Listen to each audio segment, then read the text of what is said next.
Então, boa noite a todos, oficialmente.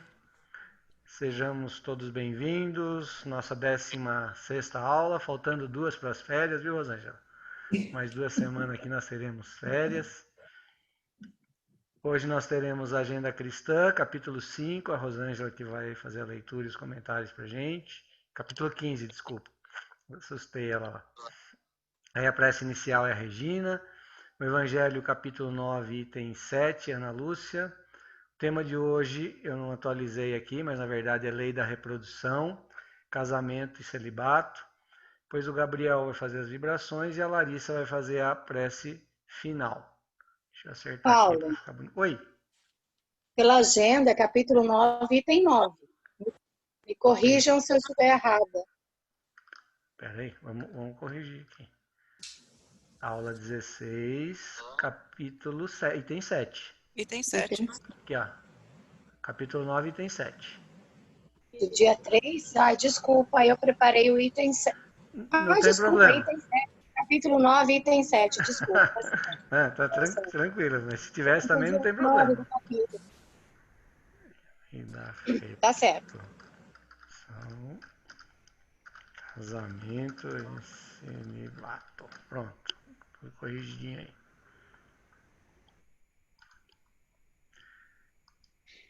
Então vamos lá. A Rosângela, por favor, faça a leitura para gente.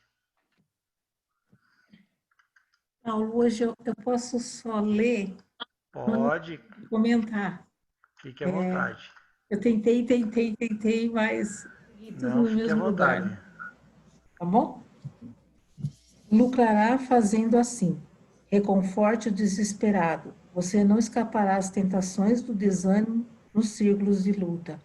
Levante o caído. Você ignora onde os seus pés tropeçarão. Estenda a mão ao que necessita de apoio. Chegará seu dia de receber cooperação. Ampare o doente. Sua alma não está usando um corpo invulnerável. Esforce-se por entender o companheiro menos esclarecido. Nem sempre você dispõe de recursos para compreender como é indispensável. Acolha o infortunado. Nem sempre o céu estará inteiramente azul para seus olhos. Tolere o ignorante e ajude-o. Lembre-se de que há espíritos sublimes que nos suportam e socorrem com heróica bondade. Console o triste. Você não pode relacionar as surpresas da própria sorte. Auxilie o ofensor com seus bons pensamentos. Ele nos ensina quão agressivos e desagradáveis somos ao ferir alguém.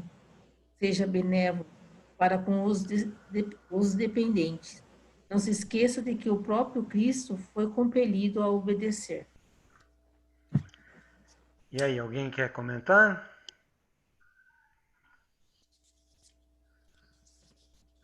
É uma lição que fala para a gente estar sempre atento, né? Porque cada dia é um dia. Hoje nós estamos numa situação, amanhã estaremos em outra. Né? Isso aqui é a prova de que o mundo dá voltas, né? Hoje a pessoa que está desesperada, amanhã pode ser você. Né? Quando você se depara com alguém caído em todos os sentidos, né? Às vezes moralmente, emocionalmente, estenda a mão, porque amanhã provavelmente você estará nessa situação e precisando de alguém que estenda a mão. Né?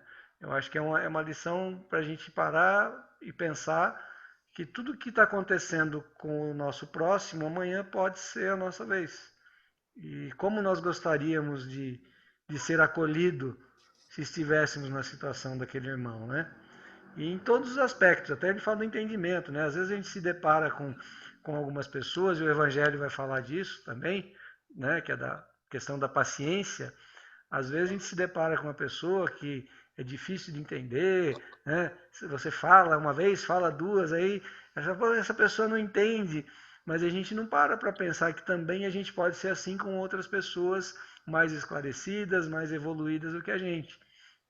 Como ele bem coloca aqui, ó, nós temos espíritos sublimes que nos suportam e socorrem com heróica bondade, né? Então toda vez que a gente escorrega, que a gente patina, que a gente desliza, comete alguns erros, os nossos anjos protetores, os nossos mentores estão ali nos suportando com a maior paciência do mundo. Então, por que não agirmos assim também para com os nossos irmãos, né? É essa mensagem que traz esse capítulo da agenda, e pelo menos foi assim que eu entendi. Alguém gostaria de me ajudar aí, por favor? Essa questão que você fala do entendimento, eu tenho uma filha que é DDA, né? E palavras rebuscadas ou de forma muito elaborada, ela tinha sempre dificuldade de compreensão. E aí eu aprendi que a mesma coisa você pode aprender, ensinar de várias as formas. Então isso serve para a gente, quando a gente tem um conhecimento em qualquer outra coisa, tem várias formas de você ensinar alguém, sem da forma mais elaborada que você entende. Tem uma forma mais simples de você ensinar, com mais humildade, né? Então isso para mim, eu falo, a minha filha, é um grande aprendizado para mim, né? Então no meu dia a dia. E Deus é bom demais com a gente, né? É. Deus é bom demais, ele dá essa oportunidade para a gente, né? Coloca às vezes algumas situações para que a gente entenda isso. Até para a gente descer do salto alto, né? Da nossa arrogância, da nossa soberba, de às vezes achar que a gente é melhor do que os outros. Então, assim, a gente precisa às vezes se deparar com algumas situações para que a gente possa entender, falar, olha, eu preciso ser mais humilde, né? Em todos os sentidos, porque com certeza tem um monte de gente que está tendo que ser assim comigo. Tem que ter paciência comigo, tem que ser perseverante comigo, com a minha teimosia, né? Então eu acho que é bem bacana.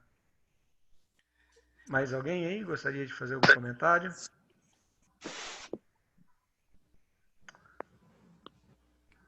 Então vamos para a nossa prece, né, Regina? Aproveita aí que você já está aí.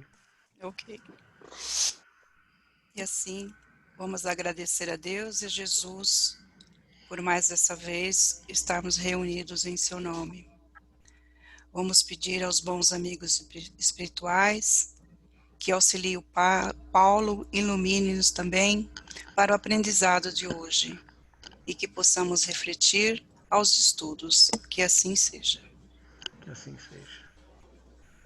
Ana, você pode então fazer o evangelho para a gente?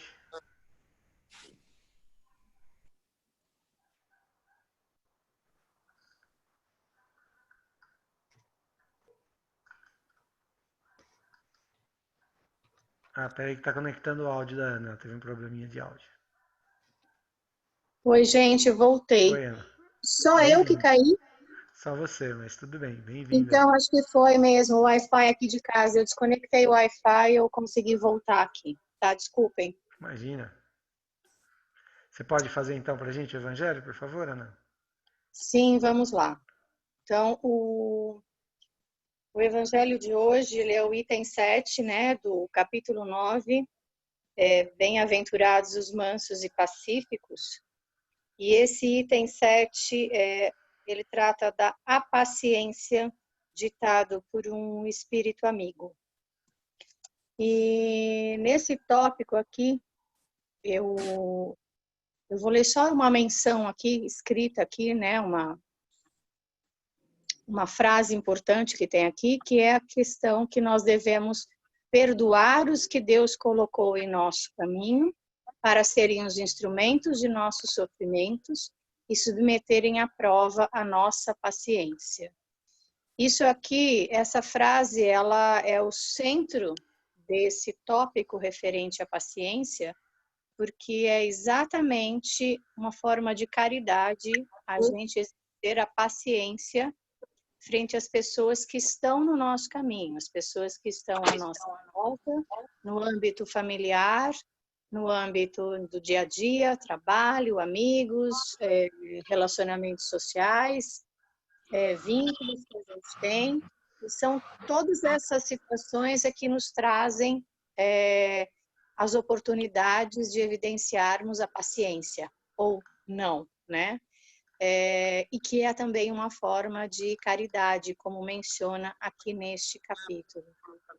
Que, bem em frente às dificuldades da vida, a gente tem que tomar cuidado com as nossas reações frente às situações que surgem, as alfinetadas, como ele diz aqui, que a gente leva no dia a dia, né? As trocas de mensagens que temos com as pessoas à nossa volta, a nossa falta de paciência no cumprimento dos nossos deveres no dia a dia. Tem muitas coisas que a gente precisa fazer, nem sempre elas são agradáveis, e a gente também tem a tendência de perder a paciência, entre aspas, com as coisas que a gente não gosta de fazer, mas que tem que fazer, e que a gente tem que procurar olhar para essas coisas de uma outra maneira para poder aprender a exercer a paciência, né? Então, o que resume aqui isso é que está no nosso dia a dia e à nossa volta essa prática de caridade que é o exercício da paciência. Muito bem. Alguém mais gostaria de fazer algum comentário? Eu falo sempre, né? Toda vez que eu falo em caridade, eu falo que ela é composta de 3 elementos. Vocês lembram quais são? O BIP É. O que é o BIP? Benevolência, indulgência e perdão. A paciência não resume isso tudo? Né? Ser paciente tem que ser benevolente. Para ter paciência, ser paciente tem que ser benevolente. A indulgência é justamente aceitar o próximo como ele é, sem julgamento. Para isso eu tenho que ter muita paciência, não é fácil, né? E o perdão. Então acho que a paciência realmente ela é o reflexo da caridade, né? Ela é a prática da caridade moral. E aí esse texto do Evangelho ele traz aquilo até que a gente brinca às vezes, né? A Glaucia sempre fala, né? Eu rezei e pedi paciência, aí Deus me deu umas situações, né? Mas é exatamente isso que esse item 7 está dizendo, né? Que Deus nos proporciona situações para que nós possamos praticar a nossa paciência, para que nós possamos fazer a caridade através do exercício da paciência. E eu não sei se foi o Edu ou a equipe, né? A Osibéria com certeza aí contribuiu quando eles montaram esse programa nosso. Veja que legal, ó. Nós estamos falando aqui na Agenda Cristã, né, que a Rosângela leu para a gente, nós comentamos um pouquinho. Ele fala exatamente isso, né? Que a gente tem que ser tolerante, indulgente com o outro, né? Ajudar. Aí vem agora o Evangelho falando de paciência, e aí nós vamos entrar no nosso tema de hoje, né? Que vai falar de casamento. Ó, que legal. Nós vamos falar da lei da reprodução de casamento e celibato. Ó, como está tudo conectado, né? Bacana. A Larissa está rindo lá, o Gabriel, não entendi que vocês estão rindo. Né? Eu rezei e pedi paciência, Deus me deu um matrimônio, não é assim? Minha mãe sempre falava antes de casar, no dia do casamento, ela falou muita paciência, viu? Isso é o que precisa para sustentar um casamento. Mas é legal. Oi, velho. Até hoje eu falo paciência para todos. Né? Agora, no dia 8, eu ganhei mais um bisneto. Parabéns. Já estava um tempo casada, agora que resolveu tudo. Imagine, que ele só dorme, foi ainda bem. Você vai ver a paciência onde que vai, né? É assim mesmo. Mas então vamos falar um pouco hoje, né, da lei da reprodução, do casamento e do celibato. Então, a gente começa com uma pergunta, né? Casamento e celibato, tanto um quanto o outro, ele acontece por opção ou por imposição? Eu acredito que por opção, mas tem muitos casamentos que já foram impostos, né? Aqueles arranjados, e ainda tem algumas regiões aí da Terra que acontecem. Mas eu quero acreditar que é por opção. E o celibato? Eu acho que também não deixa de ser uma opção. É que não sei, para mim o celibato está muito atrelado à parte religiosa, né? Quase estritamente, mas tem pessoas que optam por ser celibatário numa vida fora da religião também. Então, legal. Essa vai ser a tônica da nossa aula de hoje, do bate-papo de hoje, né? Nós vamos tentar entender um pouquinho do casamento, né? As circunstâncias que levam ao casamento e ao celibato, e entender que cada um tem a sua importância aí no contexto como um todo. Tá? Então vamos ver o que o Espiritismo nos fala, né? O Espiritismo esclarece que o estado de natureza, né? O que é natural, é a união livre e fortuita do sexo. Né? Deus criou, né, o homem e a mulher para que a gente pudesse, né, reproduzir. Daí que vem a lei da reprodução. Essa é a coisa natural. Tá?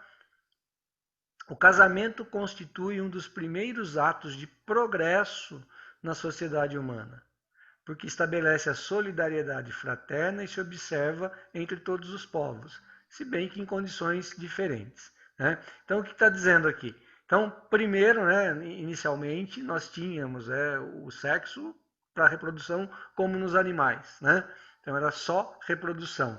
E aí vem o casamento como a primeiro ato de progresso. Por quê? Porque a gente começa a entender que existe na relação, né, do sexo, do masculino e do feminino, na união, mais do que só a reprodução. Né? A gente começa a entender que o casamento começa a unir pessoas não só pela questão sexual, por outros atributos, por outras necessidades, por outros motivos. Tá? Isso começa então a surgir. Então, a lei da sociedade, lembra que a gente falou, e a gente fala sempre, né? Nós estamos estudando aqui as leis divinas, e as leis nunca agem isoladamente, elas sempre agem harmonicamente. Então eu tenho a lei da reprodução, mas eu tenho a lei da sociedade. E a família não é a primeira célula da sociedade? A convivência em sociedade não começa dentro da família? Então eu já tenho a lei da reprodução e a lei da sociedade. Aí a gente vai discutir aqui, né, que uma das situações, e talvez a principal das uniões, né, matrimoniais, são para crescimento mútuo. Aí eu tenho uma outra lei natural. Qual lei é essa? A lei do progresso. Né? Às vezes eu tenho uma situação que eu preciso juntar essas duas pessoas para reparar alguma coisa de uma outra vida, um compromisso assumido na erraticidade, falar assim, não, dessa vez nós vamos ter que consertar juntos aquilo que nós fizemos. É a lei da atração, a lei de causa e efeito. Então existe toda uma harmonia. Né? Então, com a evolução, né, o casamento ele começa a surgir, né, para mudar um pouquinho essa questão da união do sexo somente para a reprodução. Então é o primeiro ato que demonstra a evolução do ser humano aí. Então, segundo os espíritos superiores, o celibato pode traduzir-se como uma ação de egoísmo ou de benevolência. Né? Foi aquela pergunta que eu fiz, o Gabriel falou, em princípio, né, as pessoas não... A gente liga sempre a religião. O celibato em si, ele não é um estado meritório. O fato de eu falar, não, eu fiz uma opção pelo celibato, não tem muito mérito nisso. Né? Às vezes pode até ser um ato de egoísmo. Mas, por outro lado, quando eu faço essa renúncia, a gente está falando em celibato, eu não estou falando só da questão sexual. Eu estou falando, por exemplo, de constituir uma família, de maternidade, de paternidade. Né? Então, quando eu faço essa opção de renúncia das alegrias da família, que é um sacrifício, nós que temos família, vocês que estão começando aí, né, que estão esperando chegar ao filho, não é uma coisa mais maravilhosa, uma alegria? Tem pessoas que abrem mão disso. Elas abrem mão disso. Então, é um sacrifício que ela está fazendo. A questão é, por que eu estou fazendo isso? Né? Qual é o motivo de eu fazer esse sacrifício? É para ajudar alguém? É para ajudar o próximo? Então tem todo o mérito do mundo. Tá? Então é nessa linha que a gente vai trabalhar aqui. Estou passando um carro de som aqui, né? Se atrapalhar aí eu peço desculpas.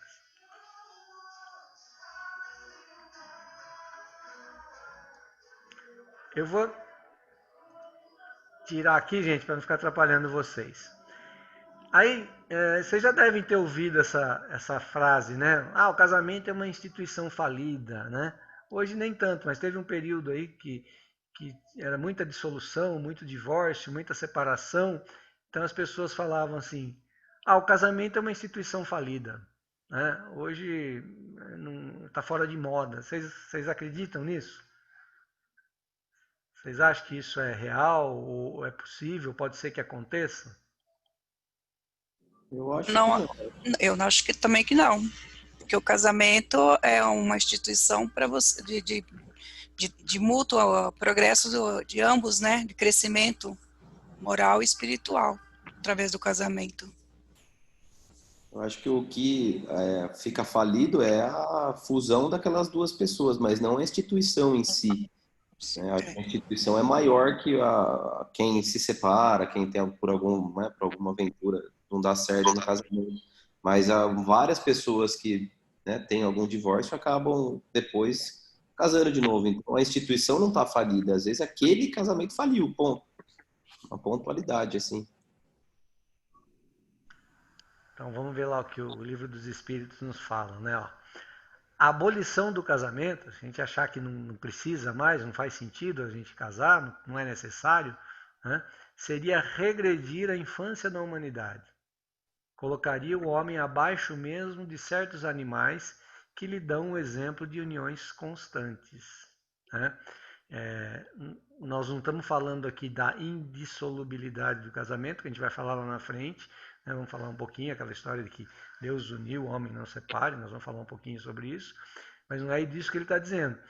Como o Gabriel bem colocou, eu posso ter uma união ou algumas uniões que por um motivo ou por outro não deram certo, mas isso não quer dizer que a instituição esteja falida, né? Porque se isso acontecesse, seria um retrocesso. Como nós falamos anteriormente, o casamento foi o primeiro avanço, né? O primeiro progresso do ser humano enquanto lei da sociedade. A gente acabar com o casamento seria regredir, né? A ponto de dar o exemplo aqui de animais, né? Que têm uniões constantes, inclusive a questão da fidelidade, né? Tem muitos animais que o casal fica junto por toda a vida deles aí. Ó, o matrimônio na Terra é sempre uma resultante de determinadas resoluções tomadas na vida do infinito, antes da reencarnação dos espíritos, seja por orientação dos mentores mais elevados ou em consequência de compromissos livremente assumidos pelas almas, antes de suas novas experiências no mundo. Isso aí o Emmanuel colocou lá no Consolador, questão 179. Né? Então, assim, então, se eu combinei lá na erraticidade que eu iria me casar com alguém, né? Será que seria justo então separar? Por que eu vou me separar? Eu estou quebrando alguma coisa, né? Ou todo casamento que acontece aqui já foi premeditado, né? Pré-planejado na erraticidade? Não tem um casamento que aconteça por um encontro aqui? A gente vai ver isso aqui na aula de hoje. Sim, às vezes a gente faz um planejamento lá, como nós já falamos várias vezes, e depois a gente se perde pelas nossas escolhas. A gente acaba, né, tomando outros rumos. Mas, via de regra, os espíritos lá na erraticidade, por necessidade, né, de crescimento e ajuda mútua, se planejam para fazer essa união e continuar aqui. O que acontece às vezes, quando eu chego aqui, eu mudo o meu caminho, tomo uma decisão, tomo um outro rumo, e às vezes acaba não dando muito certo, mas outras vezes também dá muito certo. Eu escolho uma outra pessoa e a gente leva essa vida aqui e aquele compromisso fica para outra. Tem uma pergunta aqui da Miriam, deixa eu ver aqui. Paulo, o que será que os espíritos pensam de um casamento moderno? Cada um morar em sua casa. Boa pergunta aí, Miriam. Né? Eu acho assim, ó, não sei o que os espíritos superiores pensam, né? Mas vamos pensar enquanto nós aqui, enquanto sociedade, que muda de hábito, que evolui, né? Eu acho que o casamento, quando a gente fala em casamento, a gente vai falar bastante nisso hoje, de duas almas e dois espíritos que se unem, ele vai muito além de paradigmas que nós temos hoje. Né? legislação, de cumprir a norma, né? Então eu acho que eu morar numa casa e a outra pessoa morar numa outra casa não é tradicional para a nossa cultura. Mas, às vezes, esse casal pode ter uma vida muito mais harmônica do que pessoas que vivem debaixo do mesmo teto em constante conflito, né? Para a gente é um pouco estranho, né? Para a nossa cultura é um pouco estranho. Mas a gente vê, tem casais que dormem em camas separadas, tem casais que dormem em quartos separados e tem casais que moram em casas separadas. Isso não quer dizer necessariamente que eles não se amam e que não vivam bem, né? Particularmente, eu acho que não é tradicional, foge um pouco da nossa cultura, mas eu acho que o mais importante é o sentimento que existe entre essas pessoas, viu, Miriam? Eu acho que não sei o que os espíritos pensam lá. Eu penso assim, mais importante do que estar fisicamente o tempo todo juntos é estar emocionalmente, espiritualmente juntos, unidos buscando os mesmos objetivos. Acho que essa é a ideia principal aí do casamento, né? Mas então, via de regra, a maioria dos matrimônios, né, são resultantes de planejamento prévio. Por isso que a gente tem que tentar, né, fazer com que essa relação seja duradoura. Tá? O Gabriel mencionou lá, né, de casamentos que não dão certo, depois vão para uma segunda união. Eu vou confidenciar, não sei se vocês sabem, né, mas eu sou reincidente em falta dessa natureza, né? Eu já estou no segundo matrimônio. Então eu tive um relacionamento que não deu certo, me casei muito jovem, muito novo, e me separei e não deu certo. E hoje estou casado já há 26 anos, né? Então eu acho que é exatamente isso que a gente tem que entender. Ah, não é porque de repente, e aquele meu primeiro casamento, ele foi planejado lá? Ou era esse que estava planejado lá? Juro que eu não sei responder para vocês. Já me fiz essa pergunta várias vezes, né? Será que esse era o planejado e aquele eu quebrei, né, a regra e atravessei e fiz a coisa desandar? Ou não, aquele estava planejado, mas por N motivos acabei desfazendo e vou ter que, em uma outra vida, recuperar aquilo? Não sei dizer, tá? Não sei dizer. Pode ter sido o primeiro, pode ter sido o segundo, não dá, né? Graças ao véu do esquecimento a gente não sabe o que foi. Mas o que é importante? É importante que quando você esteja no relacionamento, você tente tirar o melhor dele e dar o seu melhor para ele. Eu acho que essa é a grande questão aí, né? Agora, nós assumimos um compromisso, se foi lá ou se foi cá, compromisso é sempre compromisso, a gente tem que dar o melhor. Ah, mas não deu certo, tem que ficar o resto da vida? Não, nós vamos ver aqui que não é assim também que funciona. O importante é que a gente seja harmônico, que as pessoas estejam ligadas nesse objetivo, mas caminhando, remando para o mesmo lado. Tá? Que ficar junto para agradar a sociedade, para cumprir formalidades, isso traz às vezes muito mais infelicidade do que felicidade, muito mais desarmonia do que harmonia. Ok? Não sei se eu respondi, Miriam, mas é a minha opinião, tá? Não dos espíritos, minha opinião pessoal. Tudo bem até aí, gente? Alguém gostaria de falar alguma coisa sobre isso? Alguma pergunta sobre essa fala do Emmanuel aqui, ou mesmo a do Kardec?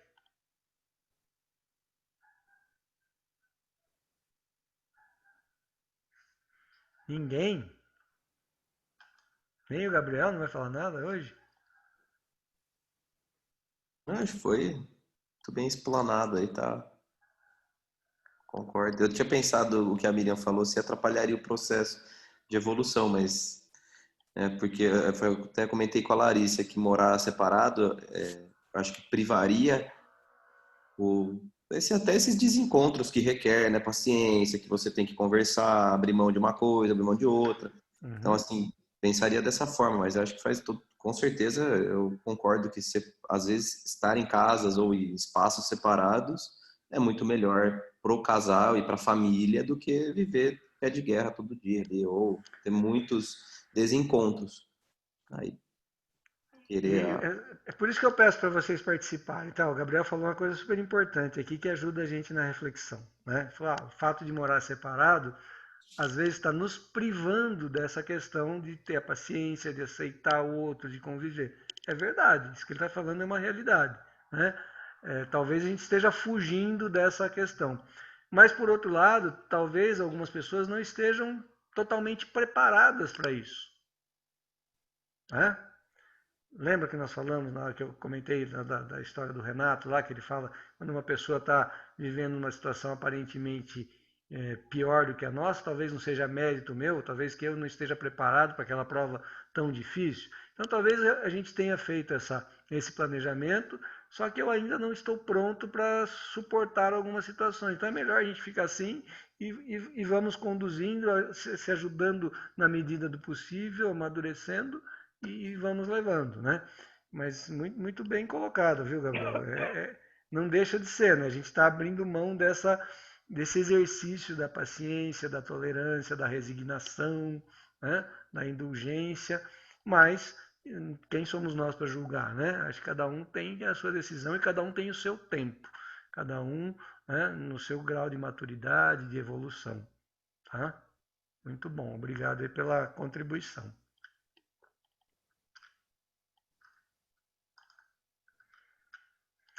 Então, a visão espírita do casamento e do celibato. Vamos ver o que a nossa doutrina nos fala a respeito disso. Elucida o Espiritismo que o casamento ou a união permanente de dois seres, como é óbvio, implica em regime de vivência pelo qual duas criaturas se confiam uma à outra no campo da assistência mútua. Então, quer dizer o seguinte, se eu tomei uma decisão de me unir a uma outra pessoa, pelo casamento ou pela união estável, né? A gente fala casamento, né? Casamento, palavra casamento, naturalmente nos remete, cerimônia, né? Um lugar bonito, cheio de flores, dama de honra, padrinho, cartório, mas não necessariamente, né? Nós estamos falando aqui da união de duas pessoas, né? As pessoas resolvem conviver, viver juntos, independente de assinar papel ou não, elas estão numa relação matrimonial. Então, isso a gente parte do princípio que a gente vai ter que abrir mão de algumas coisas, você ceder em algumas coisas, né? A outra pessoa também vai ter que ceder, eu vou ter que ajudar, eu vou ter que mudar um pouco alguns hábitos da minha vida, a outra pessoa também. Isso é extremamente importante, tá? Isso é extremamente importante. E às vezes é fator de sucesso ou de insucesso nessa relação. Porque quando a gente entra numa relação, quando a gente está namorando, essa questão da casa separada, né, fica meio parecida com o namoro. Tudo é bonito. A primeira discussão vai cada um para a tua casa e aí tudo bem, passou um tempo, dá saudade e volta a se ver. Né? Agora, quando a gente tem que dormir debaixo do mesmo teto, acordar e olhar para a pessoa, aí a coisa começa a ficar mais difícil, fica mais complicada. Aí é que a gente tem que começar a entender qual foi a decisão que a gente tomou, qual foi a opção que a gente tomou. Né? Então eu preciso ceder, eu preciso entender, eu preciso deixar de lado muitas vezes o meu orgulho, né? A minha vaidade, o meu egoísmo, eu preciso ser solidário. Mas a outra pessoa também tem, tá? Essa é a parte dela. Eu preciso fazer a minha. Mas vai chegar um ponto que não dá. Se chegar nesse ponto, talvez seja melhor realmente separar. Vocês não estavam prontos para isso. Mas e se esse casamento foi planejado lá? Se vocês planejaram lá e vieram aqui, vai separar. Paciência, vocês vão ter que voltar lá e planejar de novo. Vocês tinham coisa para fazer e não fizeram, em conjunto, vocês vão ter que fazer de novo. Por isso que às vezes é melhor a gente resolver agora, né? Tem paciência e já resolve de uma vez, né? A gente antecipa aí uma fase. Então, essa união reflete as leis divinas, que permite seja dado um esposo para uma esposa, um companheiro para uma companheira, um coração para outro coração e vice-versa, na criação e desenvolvimento de valores para a vida. Está lá no livro do Chico, né? Vida e Sexo. Então, assim, na visão espírita é isso. O casamento, então, é da lei divina. O casamento é da lei divina. Por quê? Porque é da lei da reprodução, né? A lei do progresso, a lei da vida em sociedade, tudo isso em harmonia faz com que o matrimônio, né, seja essa coisa duradoura, essa coisa perene, não uma coisa passageira. Ah, mas tem um monte de relacionamento passageiro. Tem. Esse é da lei divina? Não necessariamente. A gente está quebrando alguma coisa, né? A gente está quebrando alguma dessas regras. Certo? Então vamos ver algumas coisinhas sobre o casamento. Alguém ia falar alguma coisa aí? Fica à vontade.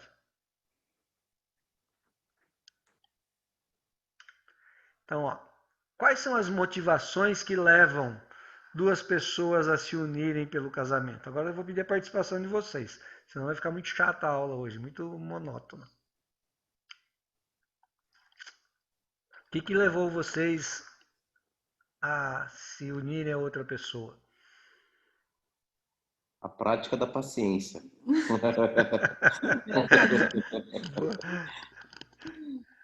Para mim Super foi bom. companheirismo, Isso que eu ia falar, cumplicidade. querer ficar junto, né? O sentimento, o gostar, o amar aí. O que mais? O que mais que pode motivar as pessoas a se casar? A não querer ficar só, viver em comunidade. Não querer ficar só. É todo um conjunto, né? Na verdade, quando você conhece uma pessoa, começa toda aquela fase do namoro, né? Aí vem aquela paixãozinha gostosa que todo mundo tem, né? Aí vem todo aquele encantamento, né? Fala assim, pô, vai despedir, tchau, até amanhã, ninguém quer mais, quer ficar junto, né? Aí desliga você. Aí Desliga começa você. todo o processo de querer ficar junto, de querer mais, né? Uhum. E aí, consequentemente, começam a planejar. Poxa, vamos ficar juntos, vamos tentar casar, fazer todo o negócio direitinho. Então, é a construção de uma obra que vem se fazendo ao longo do tempo da relação, né? Então, nada, aparentemente, não é da noite para o dia, né? Tudo vem se alavancando com o tempo, os sentimentos solidificando, até que chega à conclusão de que o melhor para os dois é ficarem juntos, e aí acontece o casamento, consequentemente a criação da família, né? Os objetivos de ter filhos, e etc, né? Isso, a Miriam Acho que é colocou um aqui a conjunto conceito da de obra. família. É isso aí. O que mais? Que mais? Mas vocês estão muito no país da Alice, no país das maravilhas, né? Às vezes até quando Eu não o sei, porque casamento eu não arranjado. comecei a namorar com meu marido, eu não namorei aquela paixonite aguda. A gente resolveu, eu pedi ele namoro, né? E aí eu falei pra ele, aí a gente começou a se conhecer. Aí depois de 10 meses ele falou, acho que é hora de noivar. Ele falou assim, vamos então comprar as coisas para casar? Eu falei, nossa, o cara quer casar. E agora? E agora? Eu Esse nunca não quis estava casar. combinado, né? Eu fugia do casamento. Então eu falo assim, eu falo assim, quando você namora com alguém que não tem aquela paixão, aquela euforia, você vai conhecendo a pessoa, mas um certo equilíbrio, parece que é diferente a relação. Eu falo isso porque eu conheci meu marido bem mais velho, né? Então eu falo, é diferente uma relação, é mais madura, você sabe o que você quer, né? Então eu falo, então para mim eu vejo meu casamento numa situação diferente de quando você é mais jovem, né? Então eu vejo assim, então eu acho que foi tudo isso, companheirismo, o conjunto de querer estar junto, a gente se via todos os dias, fazia tudo junto, então isso que acho que motivou a gente querer ficar mais junto, né? Ó, tá linda essa nossa conversa. Todo mundo ia querer casar com vocês, né? Tá lindo. Mas não tem aqueles casamentos, por exemplo, que são motivados por Financeiro, interesse cara. financeiro, interesse Muitos. de poder, interesse Sim, sexual, Sim. das mais variadas formas? tem. Também Tem, tem, né? Casamentos Também tem. arranjados, né? Casamentos arranjados. também Ainda tem, né? Aquele tem. pai que promete a filha. Tem algumas Para culturas juntar que a isso ainda é família, muito. manter. Faz parte da tradição, inclusive, né? Então vamos ver aqui algumas motivações de casamento, né? Ó, primeiro, é uma consequência da lei do progresso, né? Porque antes da lei do progresso não tinha casamento. Era só a união dos corpos para procriar, certo? Mas aí começa a coisa a ficar desordenada, né? Então aí começa, com a lei do progresso, as pessoas se aproximarem por outros motivos, que é tudo isso que vocês falaram aí, que o Matheus falou, o Gabriel falou, a Larissa, a Regina, né? Então, de acordo com a lei do progresso, a gente começa a colocar o sentimento, né? no primeiro momento junto com o sexo, depois acima até do sexo. O que a gente procura primeiro é um sentimento, né? Estabelecer o ponto de equilíbrio para a reprodução. Imagina se a gente não tivesse, por exemplo, todo mundo certinho, cada um com seu companheiro, né? A bagunça que não seria. Nós vamos falar daqui a pouco de monogamia e poligamia, certo?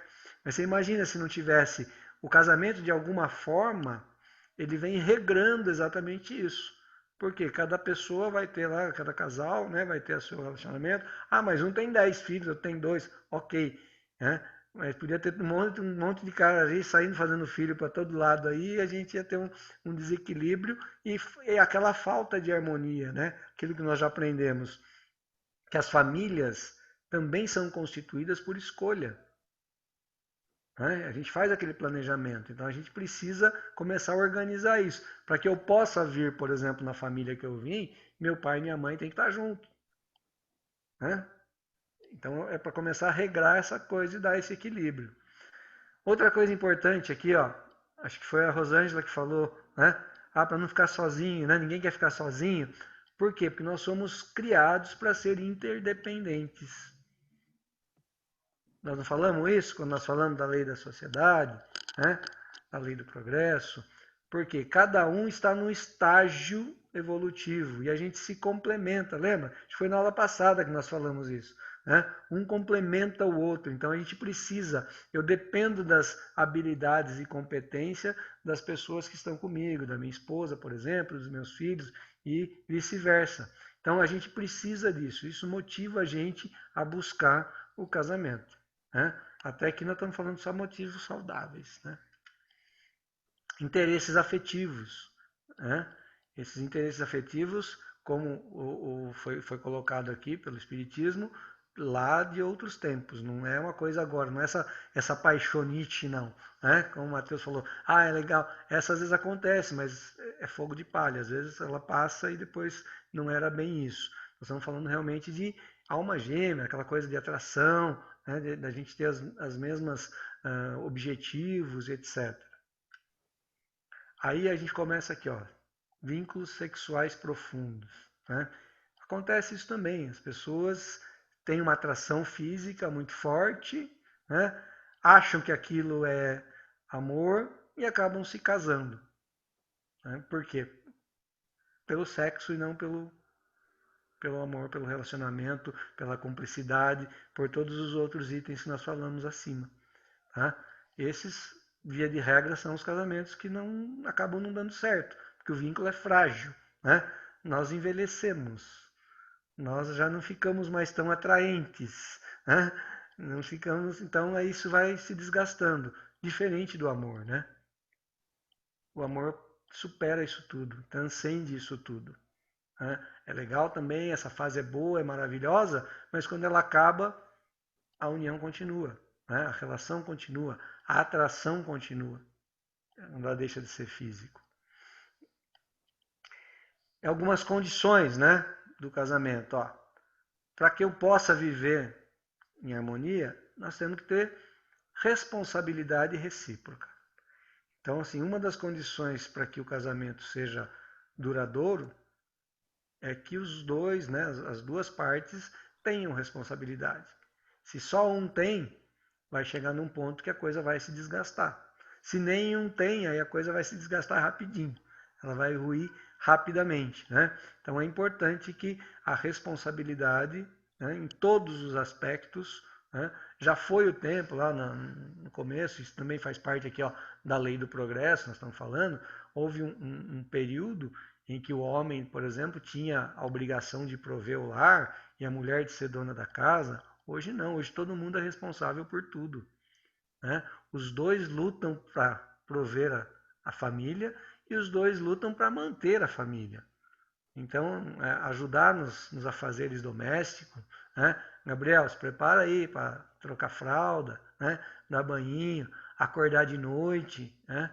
O meu filho, o Paulinho, está com 25 anos agora. Quando ele nasceu, ele chorou por 2 anos, toda noite, a noite toda. Então, assim, minha esposa sentava, numa cadeira para amamentar e eu sentava do lado porque eu tinha medo de dormir e derrubar. E às vezes eu sentava do lado e eu cochilava também porque eu não aguentava, né? Então, assim, tem que estar junto, né? Aí, só para vocês terem ideia, depois disso aí minha esposa não queria saber de filho, mas demorando 13 anos para ter outro filho. Aí teve a outra, era um anjo, dormia a noite toda, nunca deu problema, né? Mas o que eu estou dizendo aqui, ó, essa responsabilidade, houve um tempo em que o homem não fazia nada disso, né? O homem não precisava, isso era obrigação da mulher. Hoje não é assim, né? A evolução, inclusive, dos relacionamentos mostra que nós temos que ter responsabilidade, assim como a mulher também tem que ajudar na manutenção, né? Na conquista, no buscar o dinheiro, prover as necessidades do lar. Então isso é muito importante. Mais do que um compromisso jurídico, um contrato espiritual. Essa eu acho que é fundamental, né? Muito além ainda da outra, da responsabilidade. Não tem papel, como eu falei para vocês. A gente, quando fala em casamento, a gente pensa, né? Brinquei, eu sempre gosto de trazer, né, um fundo aí relacionado com o tema. A gente fala em casamento, a gente pensa em cerimônia, né? A gente pensa em festa, pensa em presente, em glamour, né? Isso tudo é legal, é bacana, é bonito, mas é passageiro. Né? Isso aí, pô, passou, o dia seguinte você vai ter foto para ver, vai ter filme para ver, legal. Mas o que vem depois é que é importante. Então eu não preciso de um papel assinado. Eu não preciso de um contrato jurídico, eu não preciso de testemunha. O que eu preciso realmente é um contrato espiritual. A gente tem que estar alinhado com aquela pessoa para que a gente possa realmente brigar, né, no bom sentido, lutar juntos para que a gente consiga, né, vencer os obstáculos, os meus e o dela e os comuns, para que a gente possa realmente atingir nosso objetivo. Tá, mas e se não der certo? Pô, se não der certo, não deu certo. Não deu certo, vai acontecer. Mesmo com tudo isso, com esse comprometimento tal, pode acontecer, pode. Né? Mas a gente não pode entrar numa relação sem ter essas condições. Que aí ela está fadada realmente ao fracasso. Para que isso aconteça, o que eu preciso? Afinidade de valores. Né? Não valores financeiros, né? Valores éticos, morais, de acreditar nas mesmas coisas. Né? Isso é extremamente importante. Afinidade de aspirações. É muito difícil uma relação durar quando um realmente quer muita coisa e o outro é muito acomodado. Né? Um aspira muita coisa, o outro, não, para onde bater o vento eu vou. Isso dura enquanto durar a paixão. Né? Quando chegar no momento que o fogo apagou, a gente já não está mais tão bonito, né? Essas coisas começam a pesar. Vou falar, pô, mas eu estou lutando tanto para chegar naquele lugar e para você está tudo bem? Para mim está tudo bem. Então, isso, né? Então, para que a gente tenha esse compromisso, a gente tem que estar focado, a gente tem que estar afinizado. Né? Respeitar a individualidade. Isso é fundamental. Nós casamos, agora deixa de ser dois para ser só um. Tem uns discursos bonitos assim de casamento, né? Agora vocês deixam de ser dois para ser um só. Não, não tem essa história não. Vocês deixam de ser dois que tinham uma vida que cada um levava do jeito que queria e continuam sendo dois, né, individuais, mas que têm uma série de compromissos, de afinidade, de aspiração, de valor, de compromisso, de responsabilidade, mas cada um tem o seu espaço. Isso é muito importante e às vezes é o mais difícil da gente entender. Mas acima de tudo é o tal do amor, né? Que é diferente da paixão. Não é o amor físico, é o amor de espírito, né? Aquele compromisso de contrato espiritual, aquela coisa que transcende essa existência. Aquela coisa que assim, nós estamos juntos, nós precisamos, né, um do outro. Nos momentos mais difíceis, que eu preciso de paciência, eu tenho que pensar nisso. Né? Para que nós estamos aqui? Então, isso é assim, condição fundamental, condição sine qua non para que um relacionamento prospere. Se não tiver amor, ele pode. A gente até sabe de casos de pessoas que vivem por conveniência, né? Às vezes por conveniência, as pessoas se aturam, né, por imagem, para atender a sociedade, usam uma série de muletas, mas muitas vezes estão desperdiçando duas existências e às vezes até a dos filhos que estão ali, porque estão passando valores errados para os filhos. Ó, quando a gente fala em afinidade de valor, ó, a gente tem que lembrar que isso aqui é o que a gente mais transmite para os nossos filhos. Muito mais do que herança, tá? O que a gente de mais valor a gente vai passar são os nossos valores. Aquilo que eu acredito, né? Aquilo que eu respeito. Então, sem amor isso aqui não funciona. É uma vida de aparência. Bom, antes de falar do celibato, né? Quem quer falar alguma coisa aí sobre casamento? Quem vai me desmentir de tudo que eu falei, um monte de bobagem que eu falei?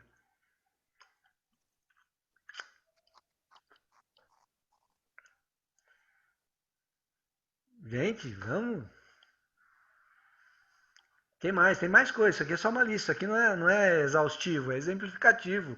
Me ajudem aí, tem mais coisas que a gente pode incluir aqui, tanto para o bom relacionamento como para o fracasso do relacionamento. O que a gente pode complementar aqui?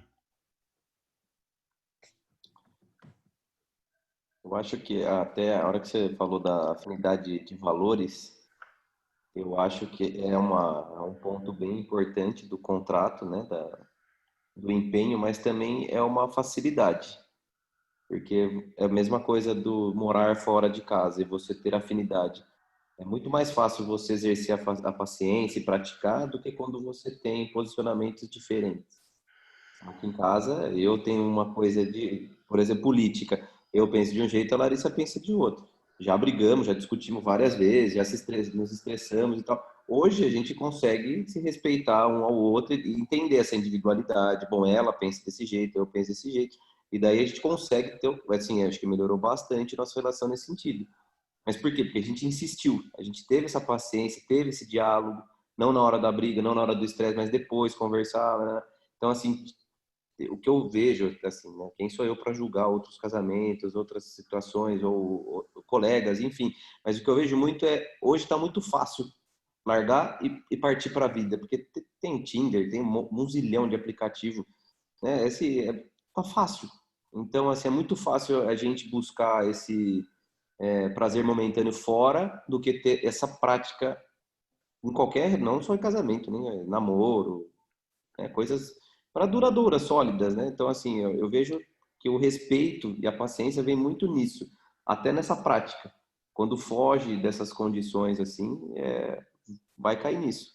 Em todos os relacionamentos, inclusive de pais para filhos, né? Porque hoje a gente percebe tem muitas coisas acontecendo, tem posicionamentos diferentes, né, de pais em relação a filhos, e é um exercício mesmo, uma construção, de uma reflexão, de se colocar no lugar do outro, né, de aceitar o tempo, a opinião, e não é fácil, de fato, não é fácil. Não, mas é legal, isso que vocês colocaram, assim, quando a gente fala em afinidade de valores, às vezes a gente pode imaginar que é assim, um tem que ser vaquinha de presépio, né? Você vai ficar fazendo assim com a cabeça e concordando com tudo. Não é Cachorrinho isso. do... Não é isso. Né? Eu tenho a minha individualidade, né? Eu tenho as minhas convicções, mas os valores é aquela questão assim, ó, por exemplo, respeitar a opinião do outro. Isso é um valor ético e moral. Né? Saber que eu não sou perfeito e não sou dono da verdade, isso é uma questão de valor. Então, quando os dois têm esses valores, a gente respeita a individualidade. Vai discutir, claro. Né? Por que a gente discute? Porque a gente é orgulhoso. Né? E eu tenho que colocar para você que a minha opinião é mais importante. Minha Né? Que verdade a é mais minha convicção, o meu time, o meu político é melhor do que o seu. Né? Mas aí quando a gente tem essa linha de valor muito bem ajustada, dizendo o seguinte, não, peraí, eu preciso respeitar, ela é minha esposa, ela também tem o direito de pensar assim, né? Eu não sou dono da verdade, e ela também pensa assim, vocês vão chegar num ponto e falar assim, ó, peraí, isso aqui não vai levar a nada e a vida continua. Né? O problema é que quando assim, um tem esse lado e o outro não tem, a gente aguenta um tempo. Por um tempo você até cede e o outro não. Mas chega uma hora que a coisa vai romper. Por quê? Porque está faltando isso aqui, ó. O tal do amor acima de tudo. Né? Então isso é importante a gente ter em mente aí. Então assim, para que eu tenha um casamento, existem N motivações. Nós colocamos algumas aqui, o vínculo sexual, né? Mas a gente falou e não está aqui, por exemplo, o interesse financeiro. Tem muitos casamentos ainda hoje que são atrelados e nós não estamos falando do casamento arranjado, daquela tradição antiga, do dote, né? Nós estamos falando hoje de gente esclarecida, de gente evoluída, que quer se dar bem na vida. E se encosta em alguém pela posição social, pela posição patrimonial e quer tirar vantagem. Né? Isso motiva a gente ao casamento. Tá? Mas vem aquela história, de novo, é o livre-arbítrio, né? Cada um tem o direito de fazer as suas escolhas. E a pessoa, né, quando a gente pensa assim, o cara é um golpista, ou a mulher é uma golpista, pegou o cara, nós temos que pensar o seguinte, são duas pessoas. Não é só quem deu o golpe, é quem aceitou o golpe também, né, que se deixou levar, porque também estava buscando uma felicidade efêmera. Né? Se ela tivesse realmente consciência disso, ela ia se preservar, ela ia se valorizar, ela não ia se entregar, né? Eu estou falando ela a pessoa, tá? Não é a mulher não, isso serve para o homem e para a mulher. Então nós temos muitas motivações que são diferentes daquelas que nós falamos, que deveriam ser lá no começo, né? Aquelas coisas bonitas que eu falei lá que todo mundo ia querer casar com vocês. Essas são as motivações que devem realmente acontecer. Mas tem as outras também. Tá? Que vai desencadear daqui a pouco, a gente vai falar lá da dissolução do casamento. Ok? Mas antes da gente entrar nessa questão, nós vamos falar um pouquinho do celibato, né? Que é o tema hoje. Nós falamos de casamento, que é a união das pessoas, que é da lei de Deus, que nós já falamos, né?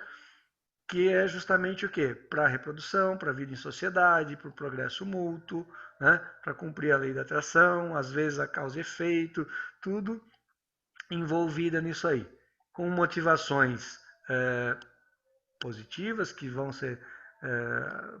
levar esse relacionamento de forma duradoura e harmônica, e outros motivos que podem levar à ruptura ou até à continuidade, mas de uma forma não muito legal, desarmônica, etc.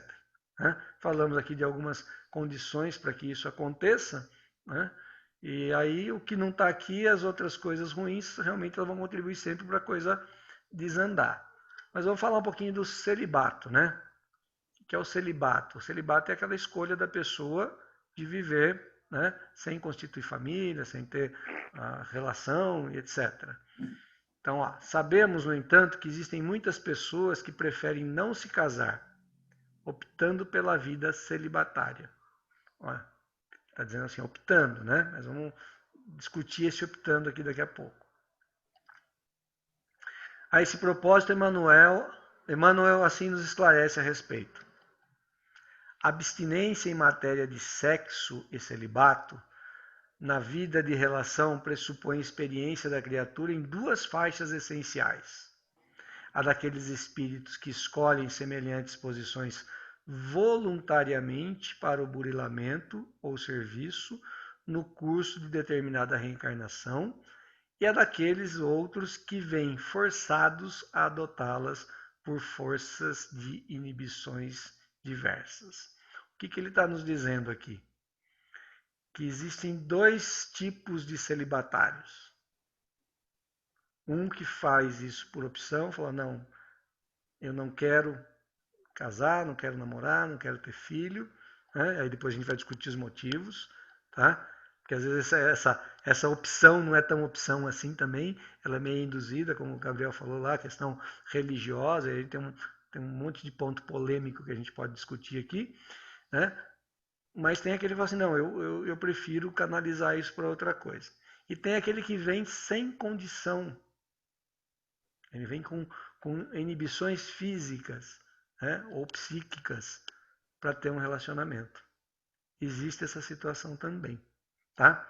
Então vamos entender um pouquinho disso aí. Indubitavelmente, os que conseguiram abster-se da comunhão afetiva, embora possuindo em ordem todos os recursos instrumentais para se aterem ao conforto de uma existência a dois, com o fim de se fazerem mais úteis ao próximo, de certo que traçam a si mesmo escalada mais rápidas aos cimos do aperfeiçoamento. Então, o que o Emmanuel está falando aqui no livro Vida e Sexo? Ele está dizendo que a pessoa que nasceu com todas as condições, né, nasceu perfeita fisicamente, psicologicamente, numa família legal, numa sociedade bacana, conhece um monte de gente, que tinha tudo para constituir uma família, né, para ser pai de família, para ser mãe de família, mas que ela abre mão disso tudo para ser mais útil ao próximo do que para ser feliz, né, nessa felicidade que a gente chama aqui, que é efêmera, com certeza essa pessoa ela é um espírito elevado e que está trazendo aí muitos ganhos na sua escala evolutiva. Isso não quer dizer que a gente optar por casar e constituir família vai fazer que a gente progredir. Não é isso. Tá? Não é isso. Mas está dizendo assim, ó, um espírito que vem com planejamento encarnatório e ele abre mão daquilo que nós consagramos como felicidade, que é a família, que é o relacionamento, que é ser pai, que é ser mãe, para atender ao próximo. Então veja que esse espírito já vem com um propósito diferente.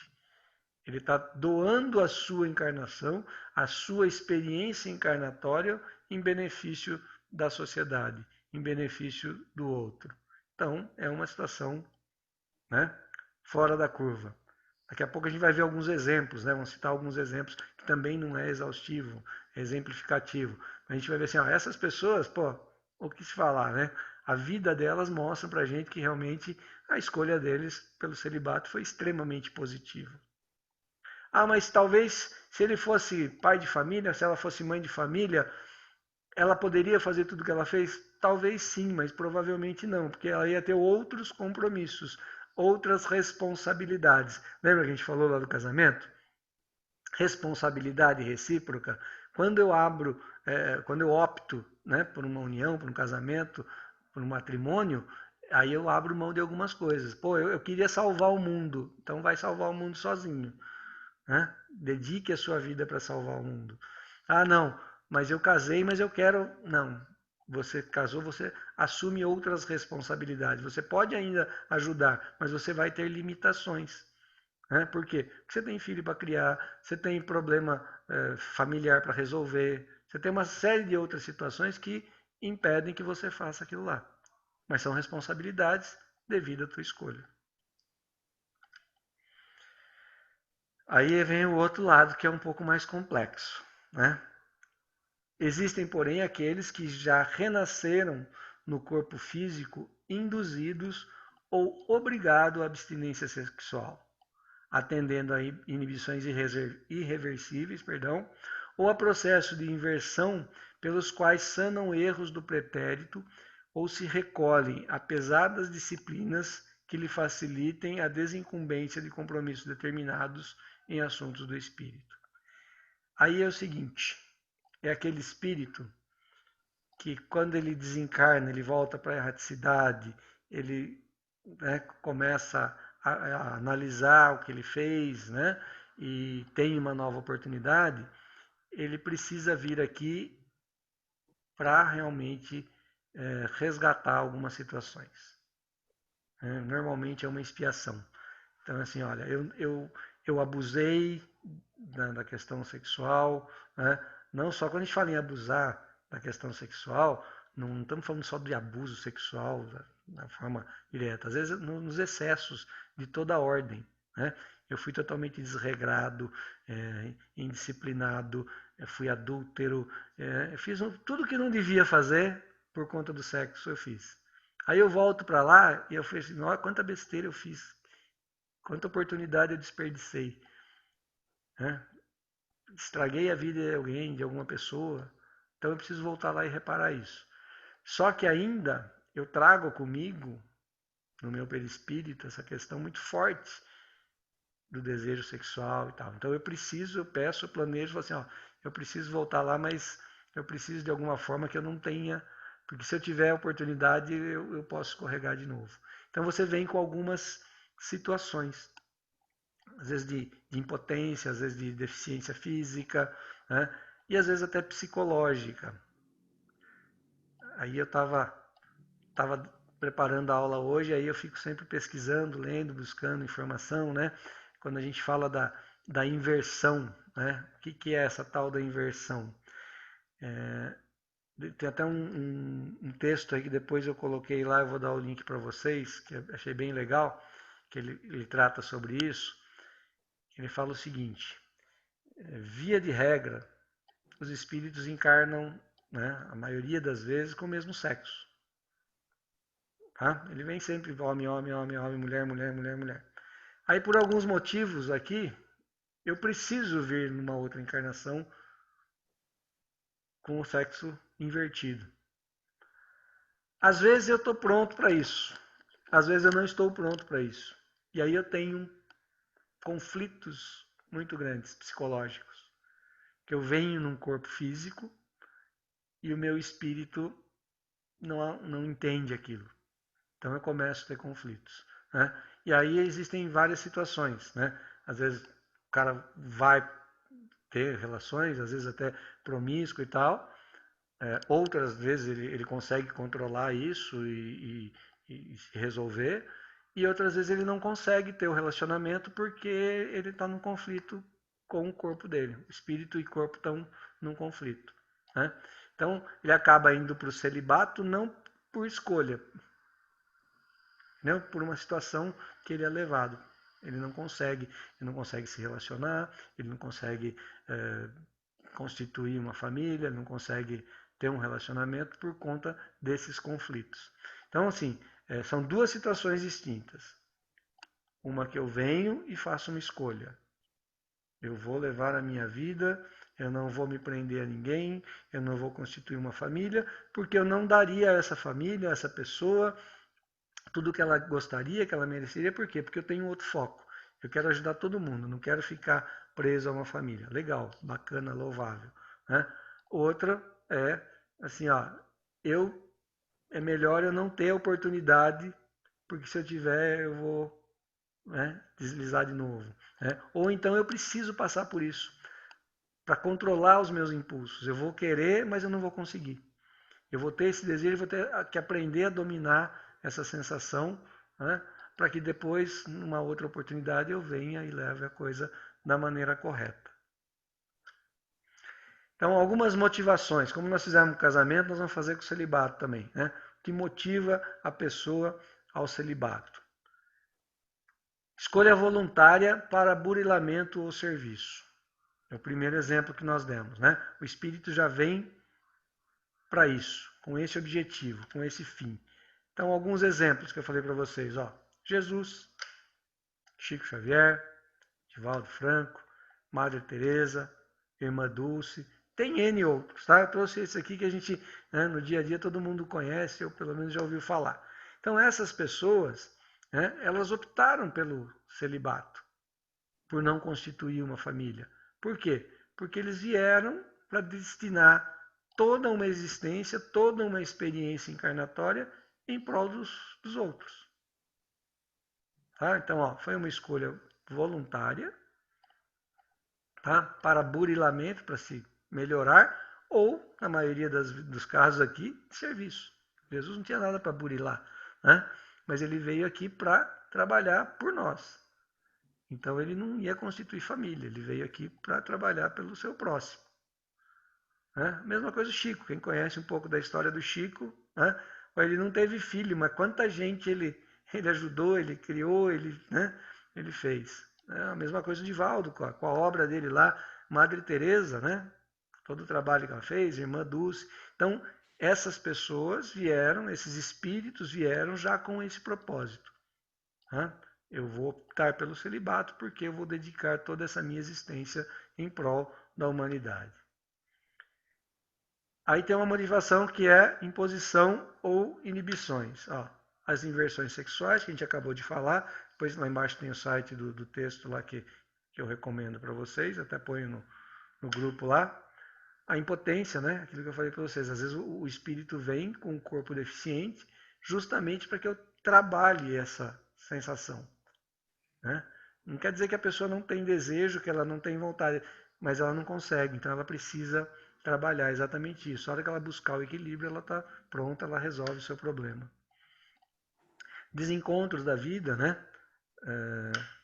Questões fisiológicas diversas, tem uma série de situações que faz com que a pessoa ela não constitua família, né? Mas não é porque ela optou, é porque não deu certo. Então, tem N casos, eu conheço alguns, inclusive, de pessoas que teve uma grande paixão da adolescência e essa pessoa, por um motivo ou por outro, teve uma frustração e ela ficou celibatária. Nunca mais se apaixonou, ela era saudável, ela era bonita, inteligente, é uma pessoa normal, tinha todas as condições do mundo, mas por desencontros da vida, ela acabou fazendo isso, fez essa opção, né? Ó, o livro que eu falei, o texto que eu falei para vocês está lá em Sexo e Homossexualidade à Luz da Doutrina. Está no Consolador, tá? Eu vou mandar esse link depois para vocês lá no grupo. É bem bacana a gente ler e entender um pouquinho. Ele fala sobre homossexualidade, uma série de coisas, assim, de uma forma bem didática, né? Acho que a aula de hoje não tem esse condão da gente entrar em polêmica em relação a isso. Nós estamos falando do celibato e do matrimônio, tá? Mas eu recomendo que vocês leiam esse texto aí, que ele é bem bacana. Ainda em relação ao celibato, né? Quais as condições para que a pessoa fique no celibato? No caso do voluntário, naqueles casos lá, o exemplo que nós demos, Chico, Jesus, etc. Por que ele escolhe ser celibatário? Ele não poderia ser a pessoa que ele foi, pessoa boa, generosa, e ser pai de família, e ter uma vida normal, ter uma vida sexual, né, ativa? Poderia, mas como eu falei, talvez ele não conseguisse fazer tudo o que ele fez na proporção que ele fez. O Chico tem relatos, até no filme lá, que ele passa noites e noites trabalhando, doente, né? Você imagina uma pessoa que tem uma vida, casamento, não conseguiria fazer isso, né? Então, ó, permitir a canalização das energias sexuais para objetivos de natureza espiritual. Ninguém está dizendo aqui que o sexo é ruim, que o sexo é pecaminoso, que não é isso. Mas é energia, né? Quando a gente tem uma vida sexual ativa, a gente canaliza a nossa energia, parte da nossa energia para aquela atividade. Essas pessoas que não têm, toda essa energia que a gente tem, que não é pouca, né? Eles canalizam para quê? Para objetivos de natureza espiritual. Tá? Então, assim, por isso que o cara, nossa, como essa pessoa consegue, né, fazer tudo isso? Porque ela foca 100% das suas energias nas questões de natureza espiritual. No caso do compulsório, né, qual é a condição? Equilibrar os impulsos sexuais mal utilizados em experiências anteriores. Então, eu tive uma experiência onde eu fui totalmente equivocado em relação ao sexo. Fui promíscuo, fui adúltero, fui, né, tudo que eu não poderia ser. Aí eu venho compulsoriamente para o celibato para tentar buscar o equilíbrio. Né? Ó, veja se você entende para na próxima vez você poder levar uma vida normal, né, entre aspas. Quais são as consequências disso, né, do celibato, ó, do voluntário?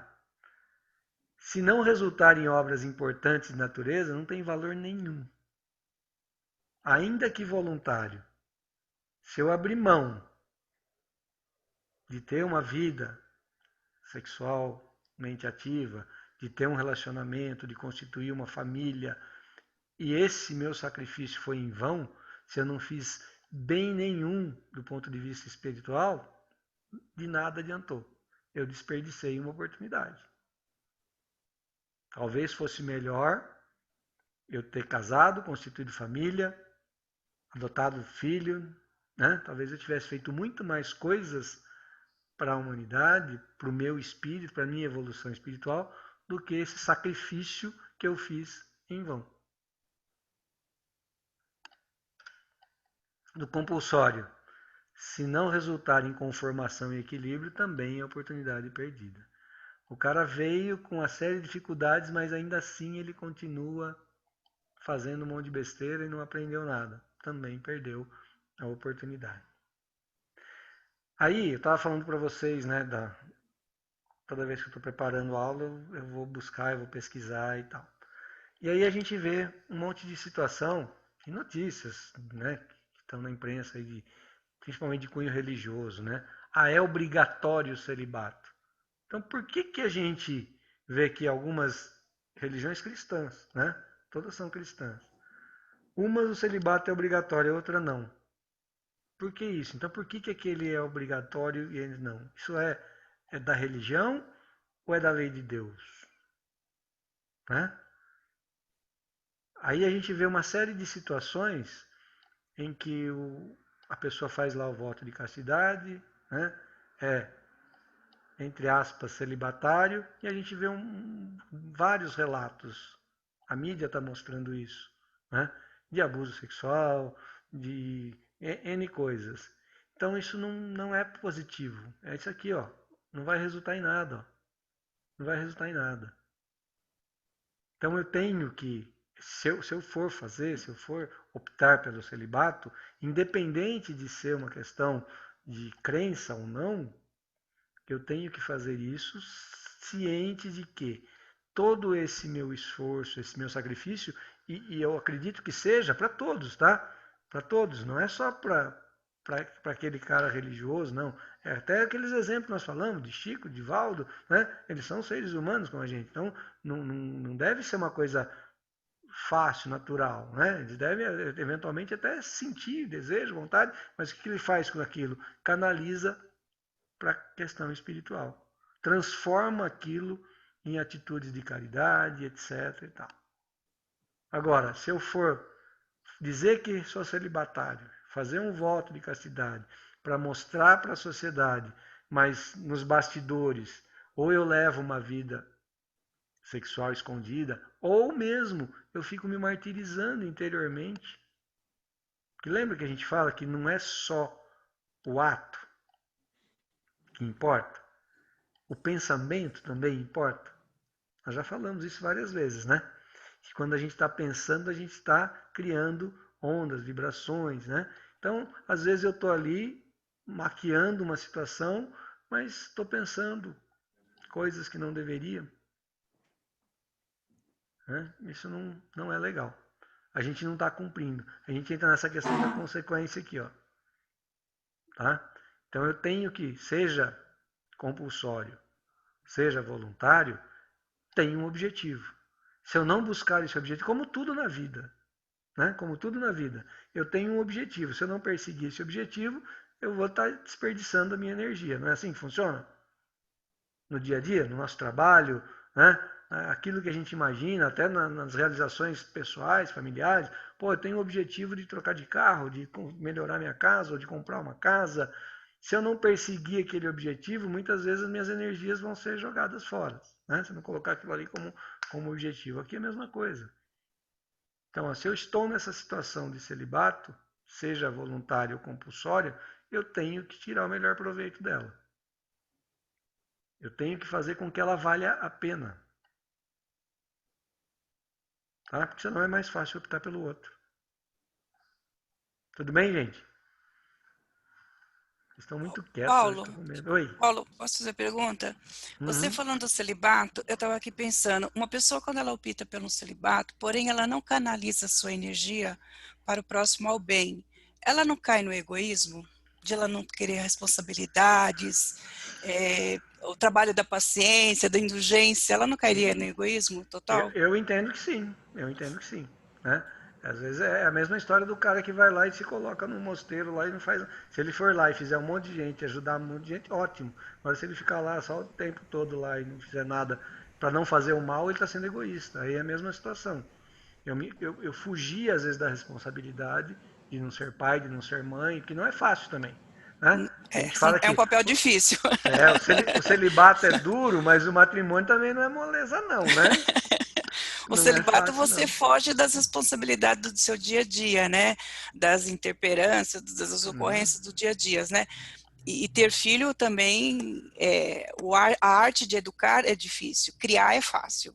A arte de educar é difícil. Então, você fugindo de tudo isso e não fazendo nada nem para o bem da humanidade, eu vejo como egoísmo. Você não Sim, quer compromisso, você não quer responsabilidade, você não quer nada.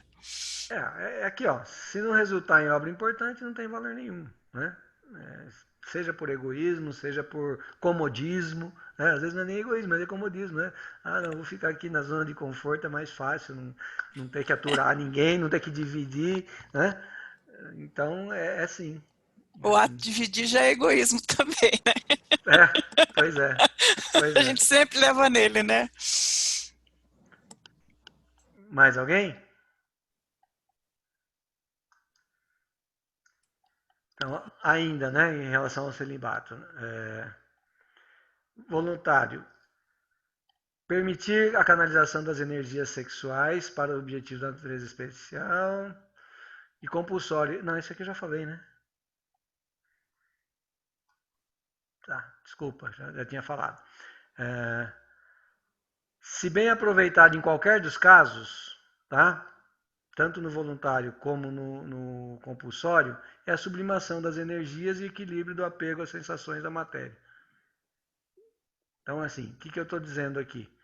Que se eu fui compulsório ou se eu fui voluntário no celibato, mas eu canalizei as minhas energias para fazer algo de bom, algo de útil, eu estou conseguindo êxito no meu objetivo. Né? Então, no caso daquele que é voluntário para ajudar os outros, ele vai ajudar muita gente. E aquele que conseguiu o equilíbrio, que é a sua busca, que é a sua luta, ele consegue desapegar um pouco da questão material.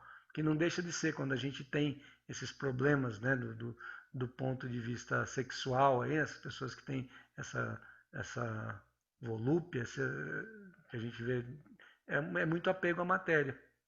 Né? A gente está muito apegado à sensação da matéria. E quando eu passo essa experiência, um dos objetivos é a gente entender isso. Nossa, gente, nós somos espírito. Nós temos a matéria, precisamos da matéria, mas não podemos desprezar o lado espiritual. Então a gente começa a se desapegar um pouco e começa a buscar esse equilíbrio. Agora vamos falar um pouquinho de monogamia. Né? Monogamia e poligamia. O que é monogamia? A monogamia é o casamento entre só duas pessoas, né? Um marido e uma mulher. Então, a monogamia ela é entendida como uma lei da natureza. Vocês concordam com isso ou não?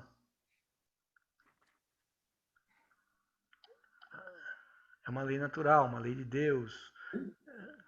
Vocês acham que a monogamia é? Ou não? Ela provém da lei dos homens. Tem países que tem a poligamia, então aqueles países estão fora da lei natural.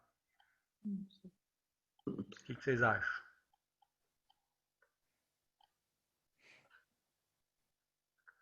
Bom, não sei. Não sei o que achar.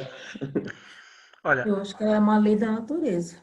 a lei da natureza. Eu acho que eu acho que, não sei, tu tá pensando, faz muito sentido ser uma lei natural, mas ao mesmo tempo, se houver respeito e tudo, né, todas as essências que a gente estava comentando aqui, uma poligamia,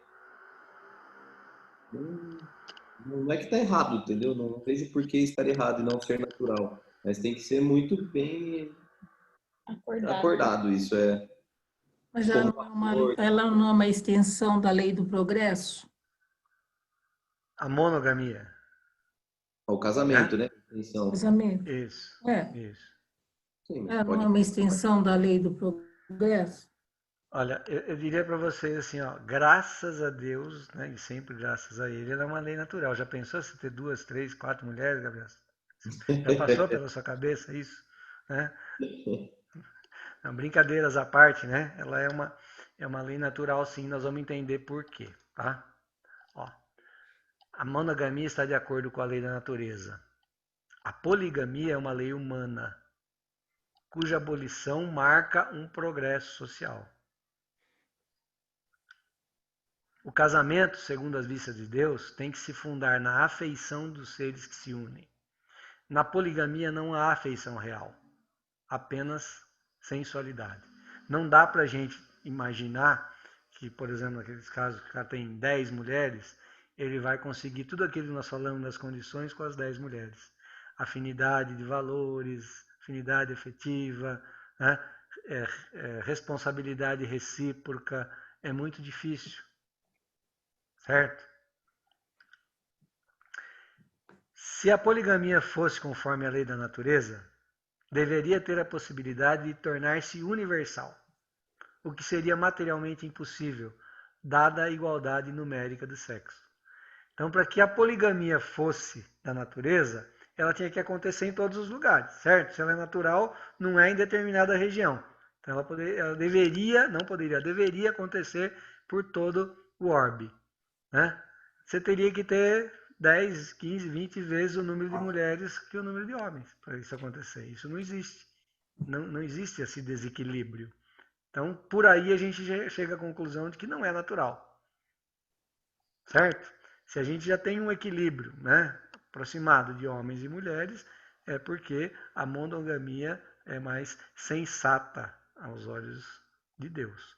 A poligamia é uma questão de cultura que ainda existe em alguns países, mas que vem diminuindo. Né? E como ele diz aqui, a marca do progresso é a hora que ela acabar. À medida que ela vai acabando, a gente percebe que aquela sociedade está evoluindo. A poligamia deve ser considerada como um uso ou legislação especial apropriada a certos costumes e que o aperfeiçoamento social fez com que desaparecesse pouco a pouco. Então, assim, a gente vê os países que foram evoluindo, né, moralmente, intelectualmente, isso aí vai deixando de existir. Certo?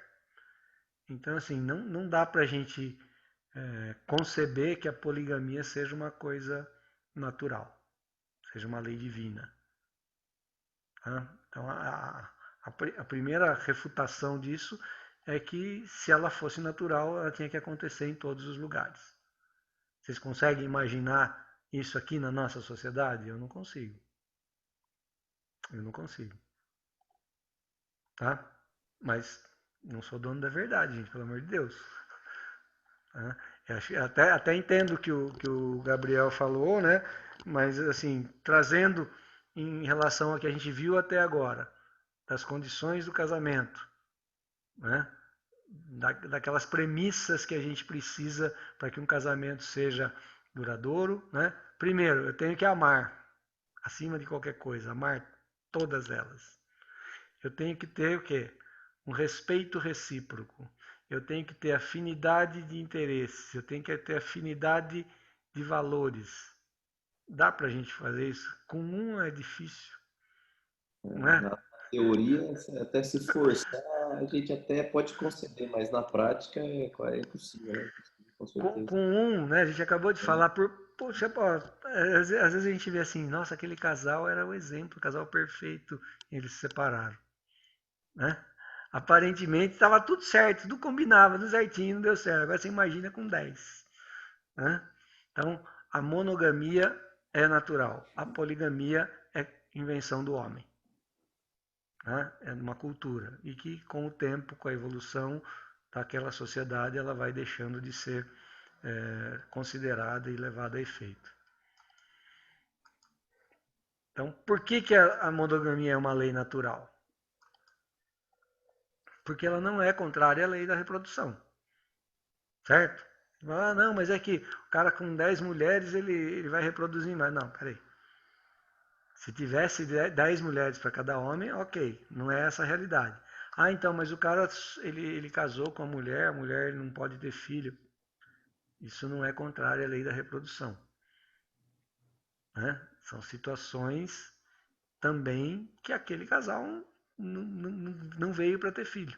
Eles vieram para uma outra situação, talvez para adotar ou para viver a frustração de não ser pais, porque precisavam passar por isso, talvez não souberam, né, dar valor numa outra oportunidade, mas a monogamia ela não é contrária à lei da reprodução. Então, se ela está de acordo com a lei, né, ela não é, fora da lei natural.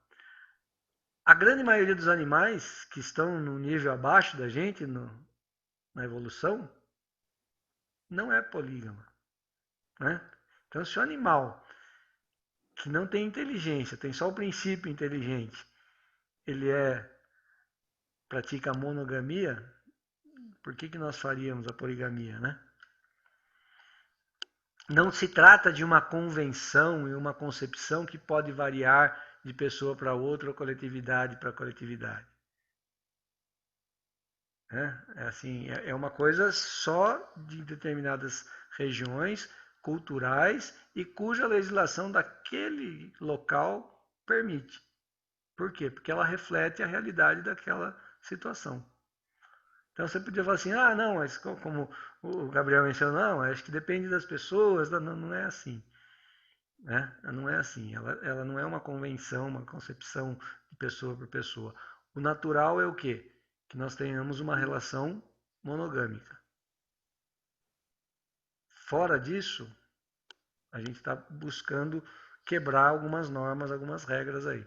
Né? Então, como que a gente refuta, a gente rechaça a poligamia? Acima de tudo, né, o primeiro princípio é a lei do amor. Não faça aos outros aquilo que você não gostaria para você. Inverte a situação. Né? Olha lá, Gabriel, a Larissa vai ter 10 maridos. Né? Então a gente começa por aí. O que eu não quero para mim, eu não gostaria para o outro.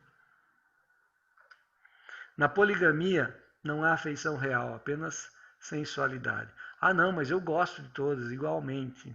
Será? Você vai conseguir ter o mesmo sentimento para cada uma delas?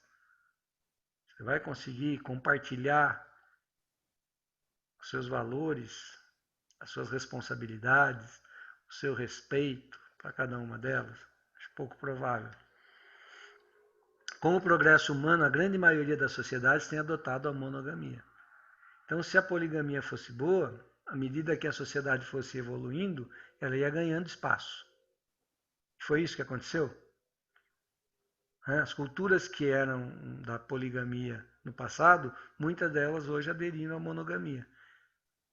Isso quer dizer que ela é melhor do que a outra. Algumas motivações para a monogamia. A evolução. A sensação dá lugar aos sentimentos. Aquilo que eu falei lá no começo, a atração sexual era só para reprodução. Era uma sensação. Hoje, nós temos a sensação e o sentimento. E o sentimento importa mais do que a sensação.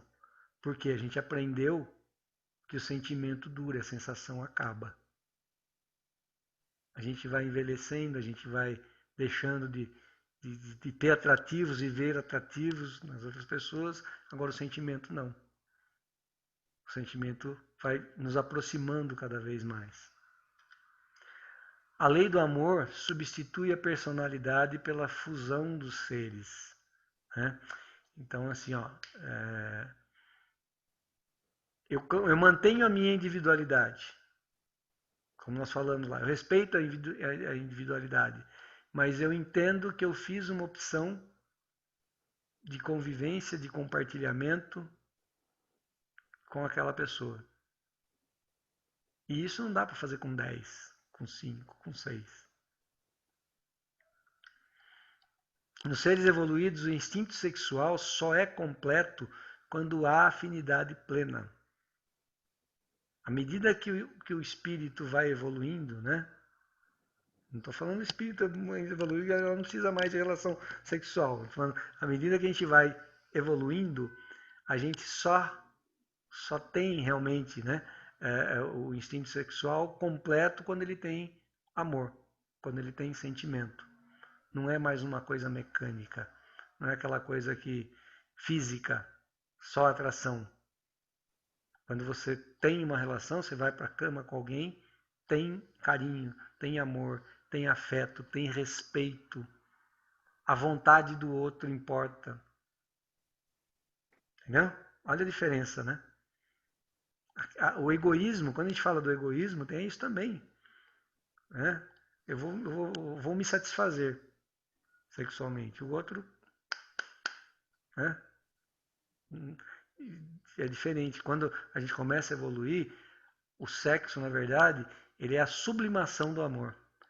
Ele é um momento, né, em que aquele casal, aquela união, explode realmente, né, na sua essência o amor. Então não dá para a gente imaginar isso exponencialmente. Constitui o binário de forças não somente para a reprodução, mas para grandes obras do coração. Da mesma forma que o celibatário, quando ele canaliza as energias sexuais dele para outras obras, uma relação monogâmica, essas energias também são canalizadas para quê? Para fortalecer a relação. Aí todo o resto vai fluir melhor. Né? Não é uma coisa física só, material só. Aquela energia daquele momento, ela vai fortalecer o relacionamento do casal. É a união mesmo, literalmente. Algumas condições, né, para a monogamia. Deve ser uma convicção e não uma convenção. Né? Por que eu sou monogâmico? Porque eu acredito que tem que ser assim. Que esse é o melhor modelo. Ah, não, eu só sou porque a lei não permite, né? Se eu tiver mais um é adultério, eu vou ter problema. Então, aí a coisa é porque realmente não está legal. Tá? Então a monogamia ela tem que estar dentro da gente. Eu fiz uma opção. Assim como o celibatário fez, eu fiz a opção no matrimônio. Mas com uma pessoa que eu elegi para estar ao meu lado. Né? Que não seja imortal, posto que é chama, mas que seja infinito enquanto dure. Já ouviram esse poema do Vinícius? Né? Ele não está falando aqui que, pô, casou, não pode separar, não é isso. Mas enquanto você estiver numa relação, literalmente você tem que estar de corpo e alma. Se um dia ela não der certo, ela acabar, paciência, vida que segue. Mas enquanto você estiver nessa relação, ela tem que ser monogâmica. Se não está legal, se está problema, tenta resolver. Se não der para resolver, talvez a melhor situação seja realmente a dissolução. Não estamos aqui para julgar ninguém, mas acho que é importante a gente ter essa consciência. Eu tenho que ter convicção de que se eu estou numa relação, se eu optei por ela, eu tenho que estar nela de corpo e alma. E aí nós vamos falar agora então da inconveniência da abolição e da dissolução do casamento. Né?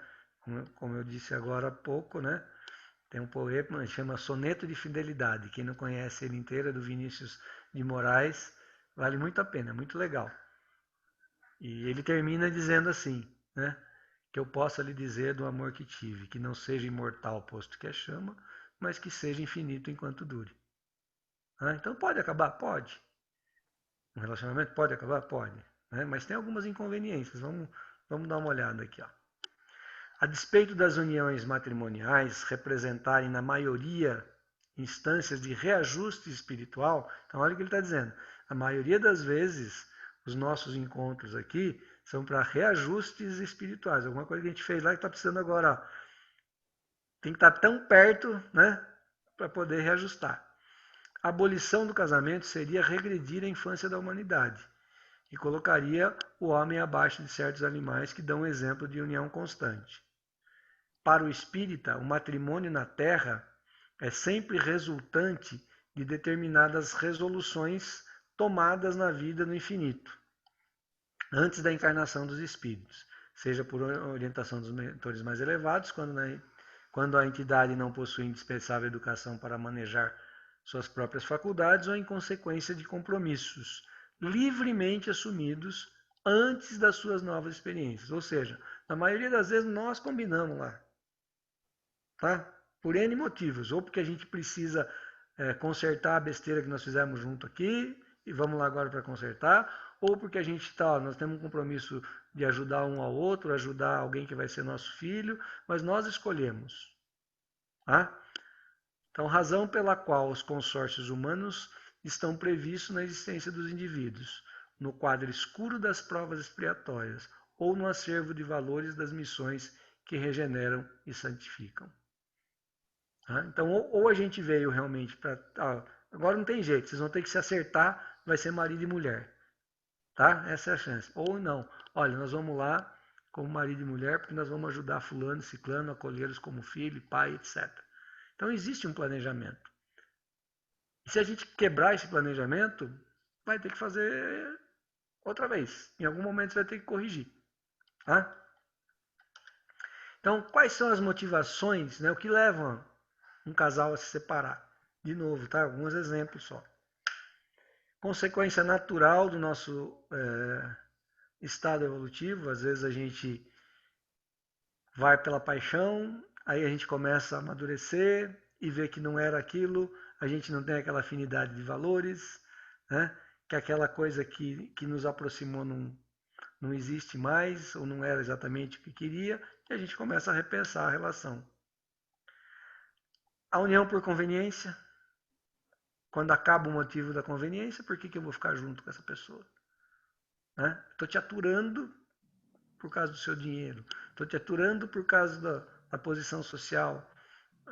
Vice-versa. Você está me aturando por causa do meu dinheiro. Acabou a conveniência, acabou o motivo. A lei civil não suprime a lei do amor. Não há união verdadeira onde não há afeição. Por isso que existe o divórcio. A lei humana, ela une e ela também dissolve. Por quê? Porque o que mantém a gente unida não é um papel assinado.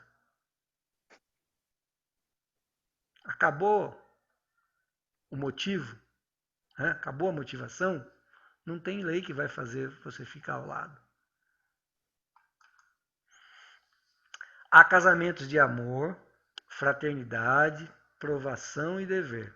Todos são sagrados, mas apenas a união de alma é o verdadeiro matrimônio. Olha que importante isso, gente. Tem casamento de amor, eu amo a pessoa, tem tudo carinho, bonitinho. Tem o de fraternidade, aquelas pessoas que acabam casando, depois vivem uma vida como se fossem irmãos, né? Se não tão bem, que chega um momento que nem existe mais a relação entre as pessoas, eles nem percebem. Né? Tem o de provação, aquilo que assim, você tem que ficar do lado dessa aí agora para resolver. Né? Você tem a obrigação, você tem o dever, porque você fez alguma coisa no passado. Todos eles são importantes, são sagrados, e se a gente conseguir cumprir a jornada é importante. Mas apenas a união de almas é o verdadeiro matrimônio. O que quer dizer isso, gente? Sabe aquela frase? O que Deus uniu, o homem não separe? Vocês já ouviram isso várias vezes, né? Em toda a cerimônia que a gente vai lá, o que Deus uniu, o homem não separe. Vamos ver que tem uma outra frase aqui que o Espiritismo traz que é bem legal. Tá? Consequência, toda desarmonia deve se transformar em harmonia.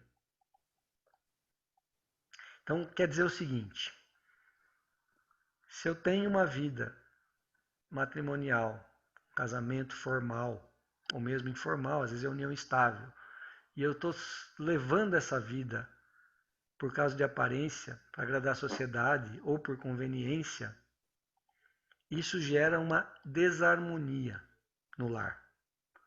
E às vezes a ruptura, a dissolução, é a melhor solução para transformar essa desarmonia em harmonia. Eu conheço vários casais que vivem muito melhor hoje separados do que quando estavam juntos. E para os filhos foi a melhor coisa que aconteceu os pais se separarem. Outra coisa legal a gente falar nisso. Eu estou casado só por causa dos filhos. Se não fosse por causa do filho, eu me separava. Filho não segura o casamento. E esse pensamento muitas vezes é equivocado, porque você está criando o teu filho num ambiente desarmônico. Você está passando para ele exemplos péssimos, às vezes se desrespeitando ou ignorando, que às vezes é pior do que desrespeitar, né? E essa criança está vivendo num ambiente totalmente desarmônico. Aí os pais se separam, no momento em que ele está com um, ele está legal. Quando ele está com outro, ele está legal. Os pais continuam num relacionamento digno, de respeito, de ser humano, não? E o filho aprende que isso pode acontecer. Né? O Gabriel falou que hoje realmente o pessoal está meio que descartável, né? Casa separa, tá? Tem essa situação, mas tem outras também, né? Que acabam chegando numa situação. E quando essa separação vem com maturidade, muitas vezes é melhor para os filhos do que os pais ficarem juntos. Quando eu falei para vocês que eu estou no segundo relacionamento, que eu sou reincidente, né? Estou no segundo relacionamento. Eu casei muito jovem, muito jovem.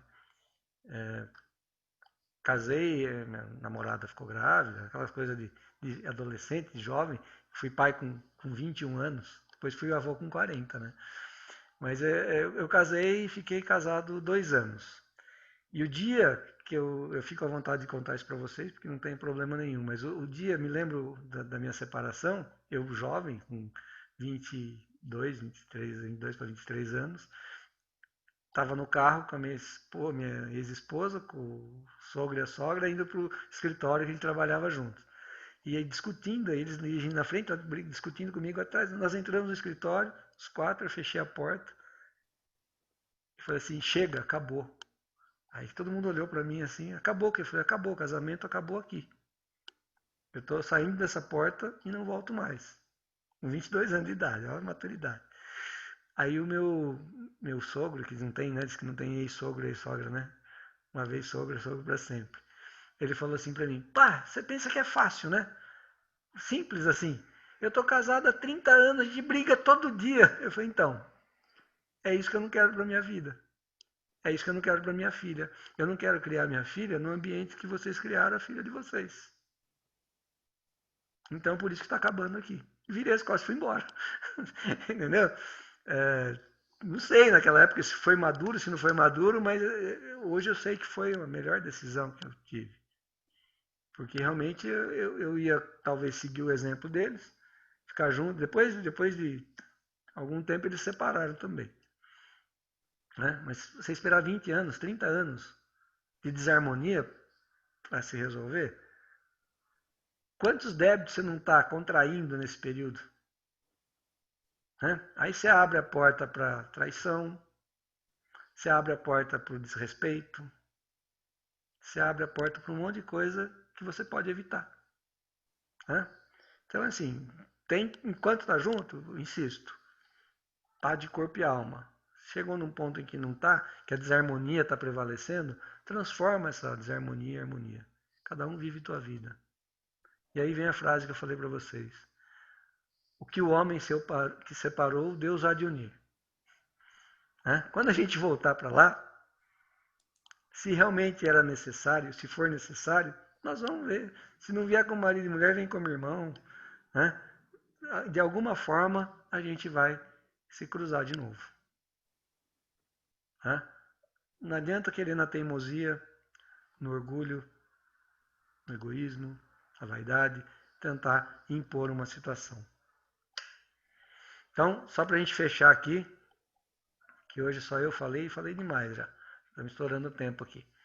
Temos a consciência, né, à luz do entendimento espírita, que há casamento de amor, fraternidade e provação, que o matrimônio espiritual realiza-se alma com alma, representando os demais simples conciliações, dispensáveis à solução de necessidades ou processos retificadores, embora todos sejam sagrados. Tá? Mas aquele que é de alma sempre vai estar junto. Ah, morreu o marido, morreu a mulher, ficou viúva, fica tranquilo que vocês vão se encontrar lá de novo. Isso não vai separar, nem a morte separa. Em torno do sexo, será justo sintetizarmos todas as discussões, as divagações, nas seguintes normas.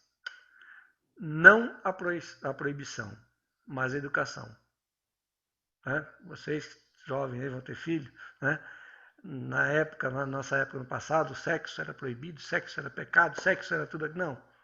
Não é proibição, mas educação. Tem que saber a importância disso na relação. Não abstinência imposta, mas emprego digno, com devido respeito aos outros e a si mesmo. Não indisciplina, mas controle. Não impulso livre, mas responsabilidade. Fora disso, é teorizar simplesmente para depois aprender ou reaprender com a experiência. Então, se a gente pensar qualquer coisa fora disso aqui, ó, depois lá do outro lado a gente vai ver, ó, não é assim que funciona. Tá? A questão do sexo é necessário, é importante, mas ela tem que ter equilíbrio, tem que ter responsabilidade e, acima de tudo, tem que ter o elemento amor. Simples assim. Né? Simples assim.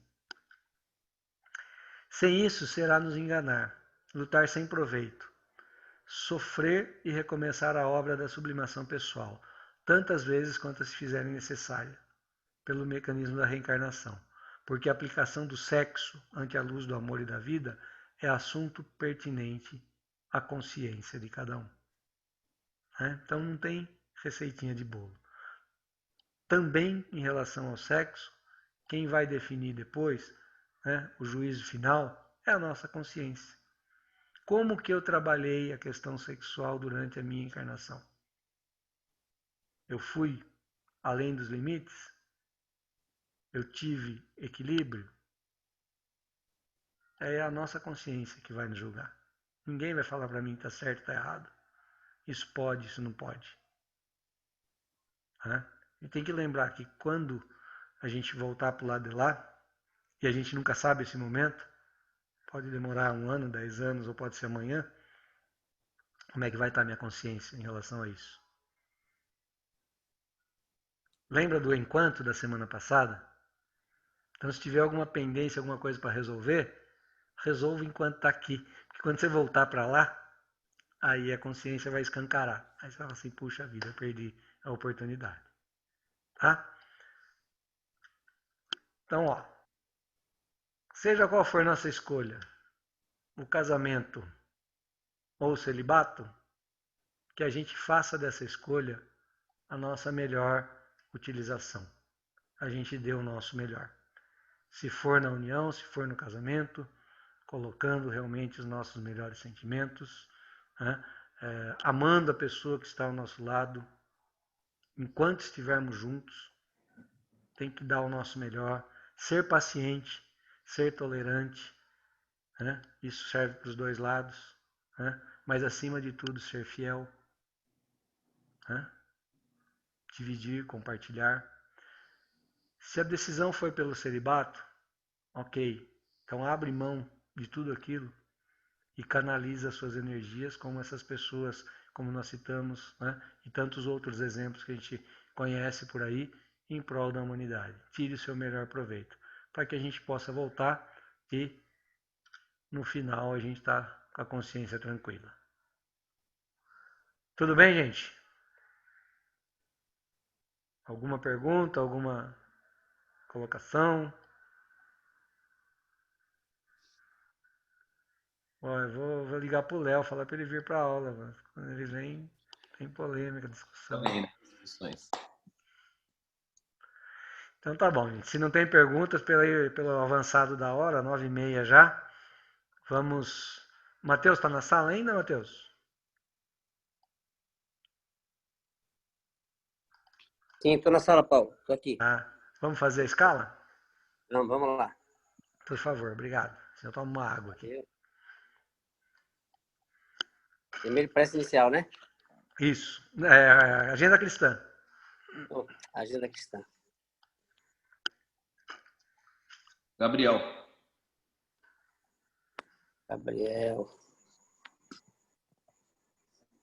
Perfeito. Agora é prece inicial. Prece.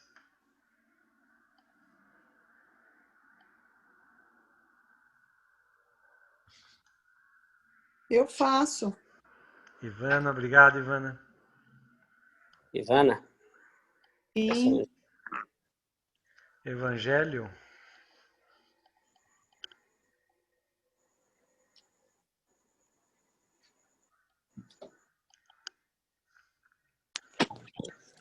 Calma, calma, tem outra semana, outro faz. Vai, essa semana é só um.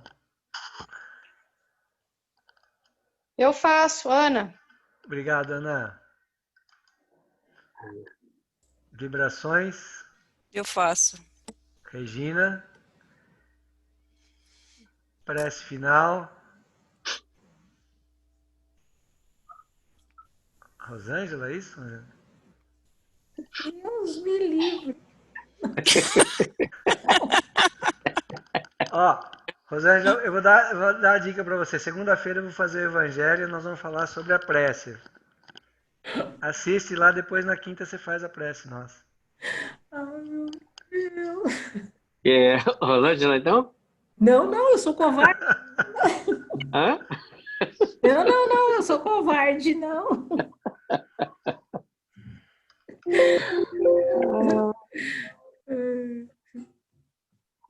Eu faço, Paulo. Você Quem é? faz? A Ivana fala. Ivana. Quem? Eu posso Ivana? fazer, você vai fazer, eu faço, não tem problema. Larissa, então? Quem? Larissa? Isso. Tá. Então ficou assim: agenda cristã Gabriel, prece inicial Ivana, evangelho Ana, vibrações Regina e prece final Larissa. Isso. Perfeito? Muito obrigado, Matheus. Vou soltar lá no grupo lá então. Por favor. Tá joia. Então, Gabriel, faz a vibração pra gente, por favor. Vamos lá. Vamos sentar confortavelmente, mentalizando a luz de Jesus. Essa luz envolve todo o nosso planeta,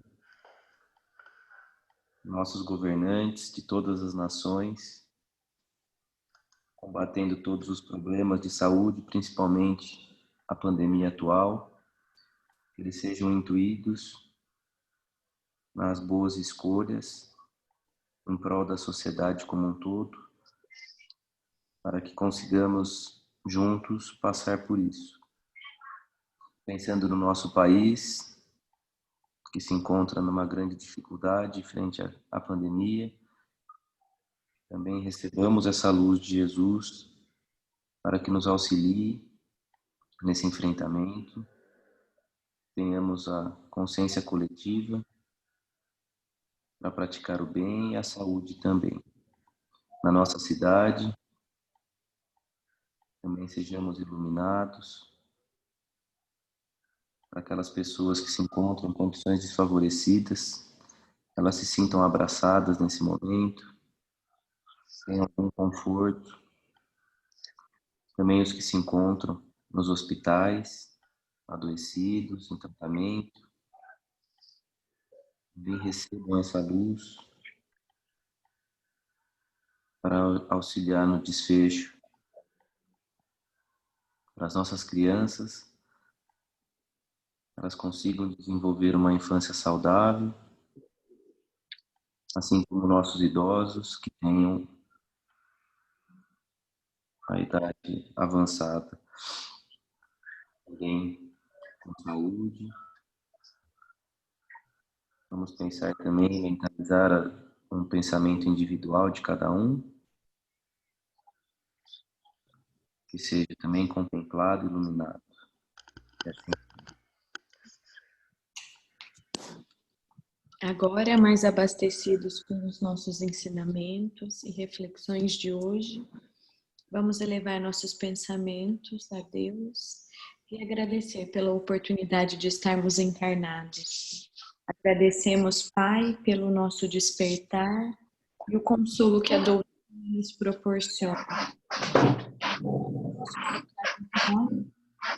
As lições aprendidas e realizarmos diariamente nossa reforma íntima, sempre voltada aos ensinamentos de Jesus. Que assim seja. Que assim seja. Muito obrigado aí a todos pela participação. obrigado. Boa aula, Paulo. Parabéns. Mais uma. Muito Com legal, né? certeza.